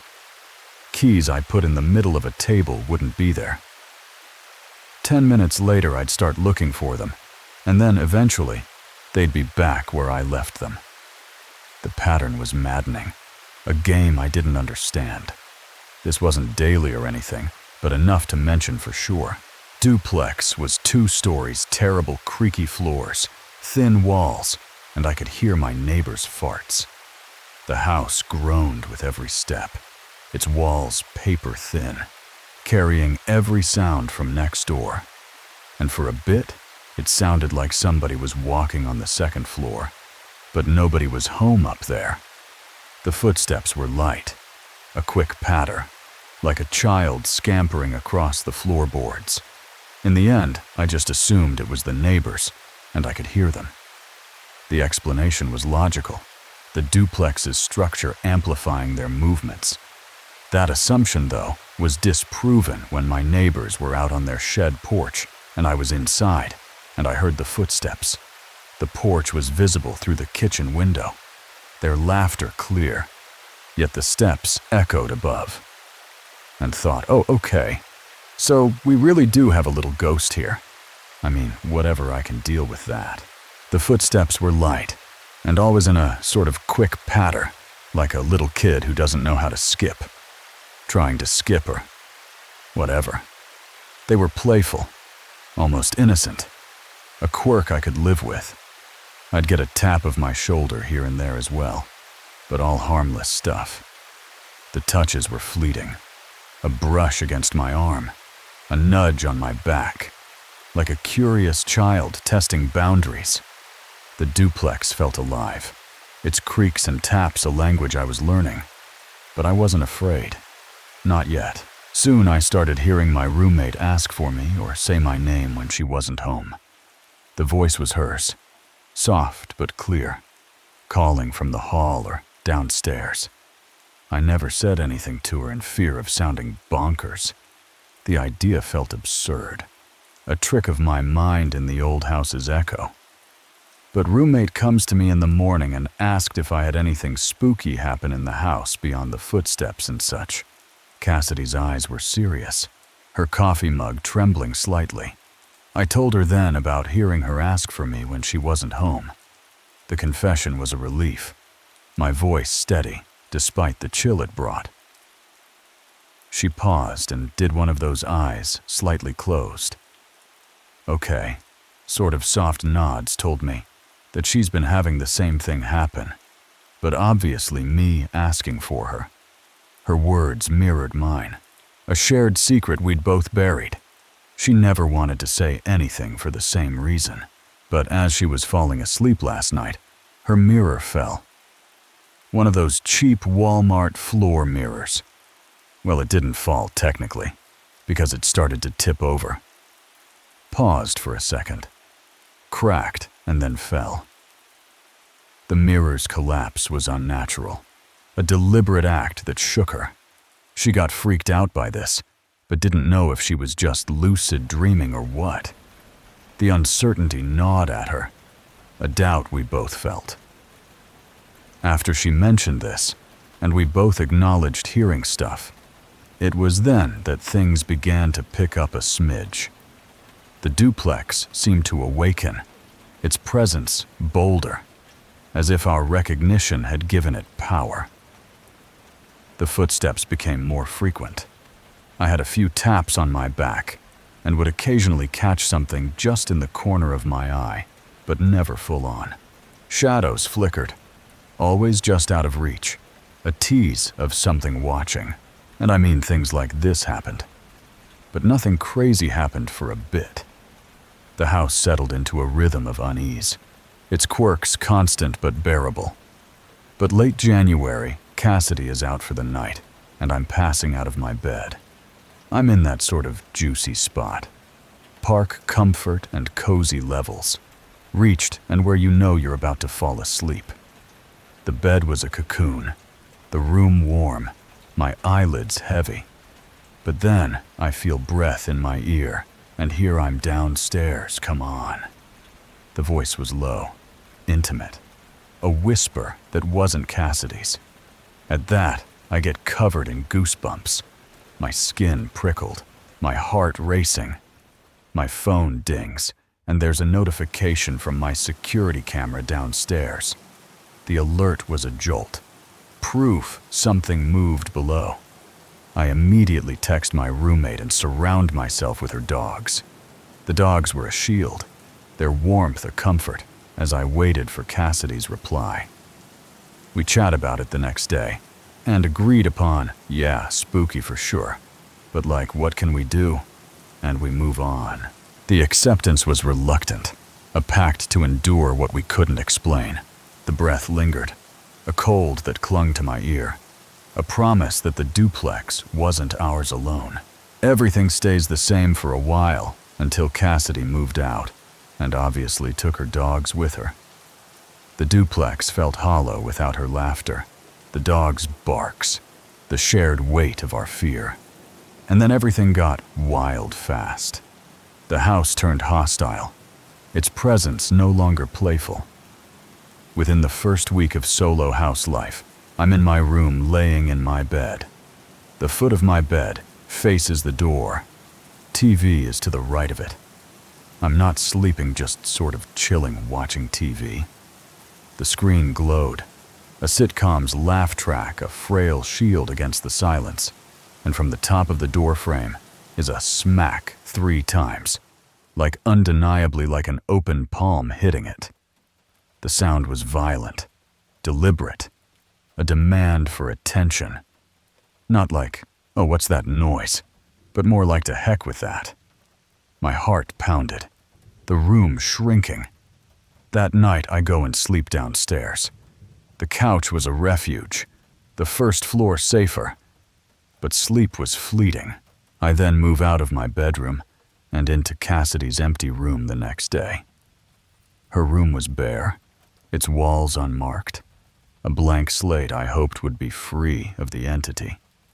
No issues for a night or two, but I'm on my bed, which is on the floor, not about to take my bed frame apart and reset it up and all that. The mattress was low, the room sparse, my belongings minimal. I think I was either doing nonsense on my phone or something on my laptop, but either way, I was doing nothing important. The screen's light was a distraction, my mind wandering. The door to the hallway is across from me in the left corner of the room, and from the hallway, an unfamiliar, wildly uncomfortable noise. The sound was heavy, a slow, deliberate tread. The quick little footsteps that I became accustomed to were not like this. They got heavier and slower pacing down the hallway. The rhythm was predatory, a hunter's gait, not constant but enough for me to just hate everything about this. I stand up and go to the door, poke my head into the hallway. The hall was dark, its shadows thick, the air heavy. And it was then that I have my chest like brushed, not like shoved or pushed, not caressed, but just like, yeah, I can touch you sort of thing. The touch was invasive, a claim on my space, my body. Message received loud and clear, out loud. I say something like, okay, bud, I'll go. My voice was defiant. a challenge to the unseen. I go to the bed and start packing a bag. My back is at the corner of the room, like against the wall, and I can feel something there with me, like right there. The presence was suffocating, a weight just behind me. My feelings are confirmed too, when over my shoulder suddenly I hear a growl, not like a dog growling, but a distinguishable sound. The growl was guttural, inhuman, a sound that clawed at my nerves. The best way that I can explain it is if you ask a tired, overweight guy to impersonate an empty stomach. And at that, I dip so fast I stay at my art studio. The studio was cramped, its easels and paint cans a stark contrast to the duplex's terror. And I go back during the day and try to push it to the back of my mind while I start packing my stuff. Daylight dulled the fear, the house quiet under the sun. At this point, I'm moving or attempting to credit score and financial situation unideal. The logistics were daunting, my resources thin, but staying wasn't an option. But I've seen enough horror movies, and I know staying helps nothing. The trope was clear: linger, and you lose. The growl echoed, a warning that the house was no longer mine. Its presence, a predator I couldn't outrun. After staying at my art studio a few nights and spending the days there packing with no activity, I decided to stay another night. The studio's discomfort, its hard floor, its cluttered chaos, pushed me back to the duplex. After all, my studio is not the most comfortable place to sleep. I craved my bed, a fleeting hope for normalcy. First night back, nothing, just the overwhelming fear that it's going to happen again. The house was silent, but the silence was a trap. My nerves taut. Second night, nothing. Third night, same. The quiet was deceptive, a lull before the storm. Okay, so maybe I have carbon monoxide poisoning or something. The thought was a desperate grasp at logic, a denial of the truth. The other night I tried to breathe easy, but that stuff was terrifying. So easier said than done, right? Once I somewhat settled back in, while continuing to pack up, that was when the footsteps started back up. The patter returned, heavier, more insistent, a drumbeat of dread. Things progressed like a heroin addict's tolerance after a quick stint in rehab. The entity's presence surged, its actions bolder, its intent clearer. Then I started catching little glimpses of it too, where it will be like right at my shoulder, just enough in my peripheral for me to notice that it's there. The glimpses were fleeting, a shadow at the edge of vision, always gone when I turned. As soon as my eyes stop focusing on that area and my head turns, there it is in that corner. It lingered, a dark smudge in the room's corners, watching. A bunch of creepy stuff started happening too. At this point, here are some examples. So I was showering naked, as most people do, right? Recently, removed shirt was on the floor, leaning on the closed door. I rinsed my face and then my shirt is halfway under the door. The movement was impossible. The door locked. The shirt dragged by unseen hands. My leg was grabbed, like legit pulled while walking up my steps. The grip was firm, a yank that nearly tripped me. My scream swallowed by the stairs. My little closet door got slammed shut at one point. The slam was loud, final. A door sealed by force. The house got unbearable, especially upstairs, like the second that I go up there, it would be right on my back, not touching me, but like just right there, right out of sight. The presence was constant, a shadow at my heels, its weight oppressive. You could feel it every step that I took with me. This wasn't just at night anymore too, it was constant. The haunting was relentless, day blending into night. the duplex alive with malice. Keep in mind, too, that I'm packing up to move, so I really don't have a choice but to be there sometimes. The task was unavoidable. My belongings a tether to the house. I never go at night anymore, and if I do have to go upstairs to pee, I'm supermarket sweep-styling that stuff. My trips were frantic, a race against the entity's gaze. But my final to heck with this was I was in my room finishing packing. My room was hands down the worst spot in the house, too. It just did not want me there at all. The room was a battleground, its air thick with hostility. Its presence in there was so intense. But this time, I ended up sprinting out of my house, and I just never went back. Looking out of the windows from my room, while closing a box in the reflection, I see it. The reflection was a nightmare, a void in the glass. Sort of like when you look down a well, and it's just sort of pitch black. It's like that. It's at my wall, like 7 feet tall, just looming. The figure was massive. Its darkness, absolute. A predator, claiming its territory. I turn around, but then it's gone. The absence was worse, a taunt of its power. I'm certainly a bit uneasy, to say the least. My hands shook, my breath shallow, the room a cage. It was like a magician coming up with new tricks to terrify an audience with me. The entity was relentless, its acts a performance of fear. Me, its captive audience. But throughout this nightmare, I would often set up my phone along with the security camera. I just wanted to get something to prove that I wasn't bonkers. The recordings were my anchor, a hope for validation. And this was the last time that I would have to do that. So like I had done in the past. My trembling hand sets up my terrible iPhone 6 and hits record. The phone was old, its lens scratched, but it was enough. I go downstairs, and when I come back to check if there was anything there, I run the recording back, and although I can hear footsteps and floor creaks from myself moving around, and all that I hear, "Get out." The voice was clear, a command from the void, undeniable.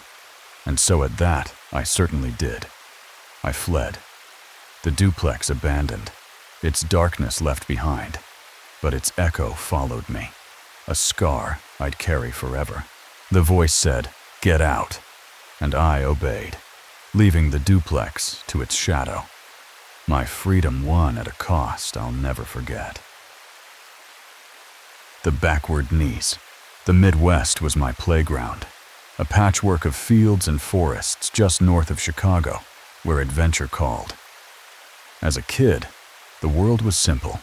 Chase the horizon. Find something wild. So I grew up in the Midwest, a little north of Chicago. My friend's backyard, a sprawling field kissing a dense wood, was our kingdom. There was a large field behind it that a forest bordered. One afternoon, we spotted deer grazing, their grace a magnet for our curiosity. A friend and I saw some deer behind his house. What's it like to touch one? We had to find out. We crept across the field, hearts pounding with the thrill of getting close to something untamed. Being kids, we wanted to go and pet the deer, so we slowly approached them. Deer are skittish, bolting at the slightest noise. But these stood calm, heads bowed to the grass. We walked across the field to them so that we wouldn't spook them. Looking back, the deer really should have ran. Their stillness was wrong, unnatural. Two big creatures walking towards a herd of deer really should have spooked them, but they all just kind of kept on eating the grass and standing there. Why aren't they running? I led the way, drawn to one deer in particular, 6 feet from the deer. I froze as it lifted its head, eyes locking with mine. I was in front of my friend, so I got a closer look at the deer than he did. I would guess that I was maybe about 6 feet away from this deer when it finally looked up at me. Its knees were bloodied, raw and wrong. That was when I noticed her knees and saw that they were bloodied. I thought they'd been scraped, but dread washed over me. I just figured that it was because she had previously laid down on them or something and got scratched up. Something's not right. Its gaze held a weight I couldn't name. Fear, sharp and unfamiliar, surged through me, a primal urge to flee. I looked up at her face and I was filled with fear, something that was very unlike me as a kid. And so, we ran. We bolted, the field blurring beneath our feet. Something that I didn't think about at the time as strange was the fact that her knees were actually facing the wrong way. The deer's knees weren't broken. They were backward, as if grown that way. Not like they were broken, but like they had grown to be the wrong way. What was that thing? The memory, buried for years, now chilled me to the core. That deer's eyes, dark and knowing, haunted me long after we escaped. But everything combined with the feeling of dread that I felt looking into her eyes, it creeps me out all these years later. Was it a defect? Or something else entirely? Of course she could have had a defect or something like that. The forest's edge, once a place of wonder, now felt like a boundary to something sinister. If anyone has any thoughts on this, then please do share, because I don't know. It could be nothing, but it definitely was freaky. What did I see in that field?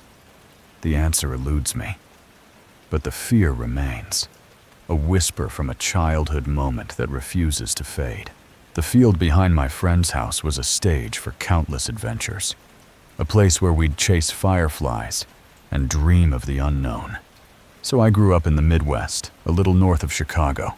Its border with the forest was a line between the familiar and the wild. A place where deer were common, but never this bold. There was a large field behind it that a forest bordered. That day, the herd's indifference was a puzzle. Deer don't stand their ground.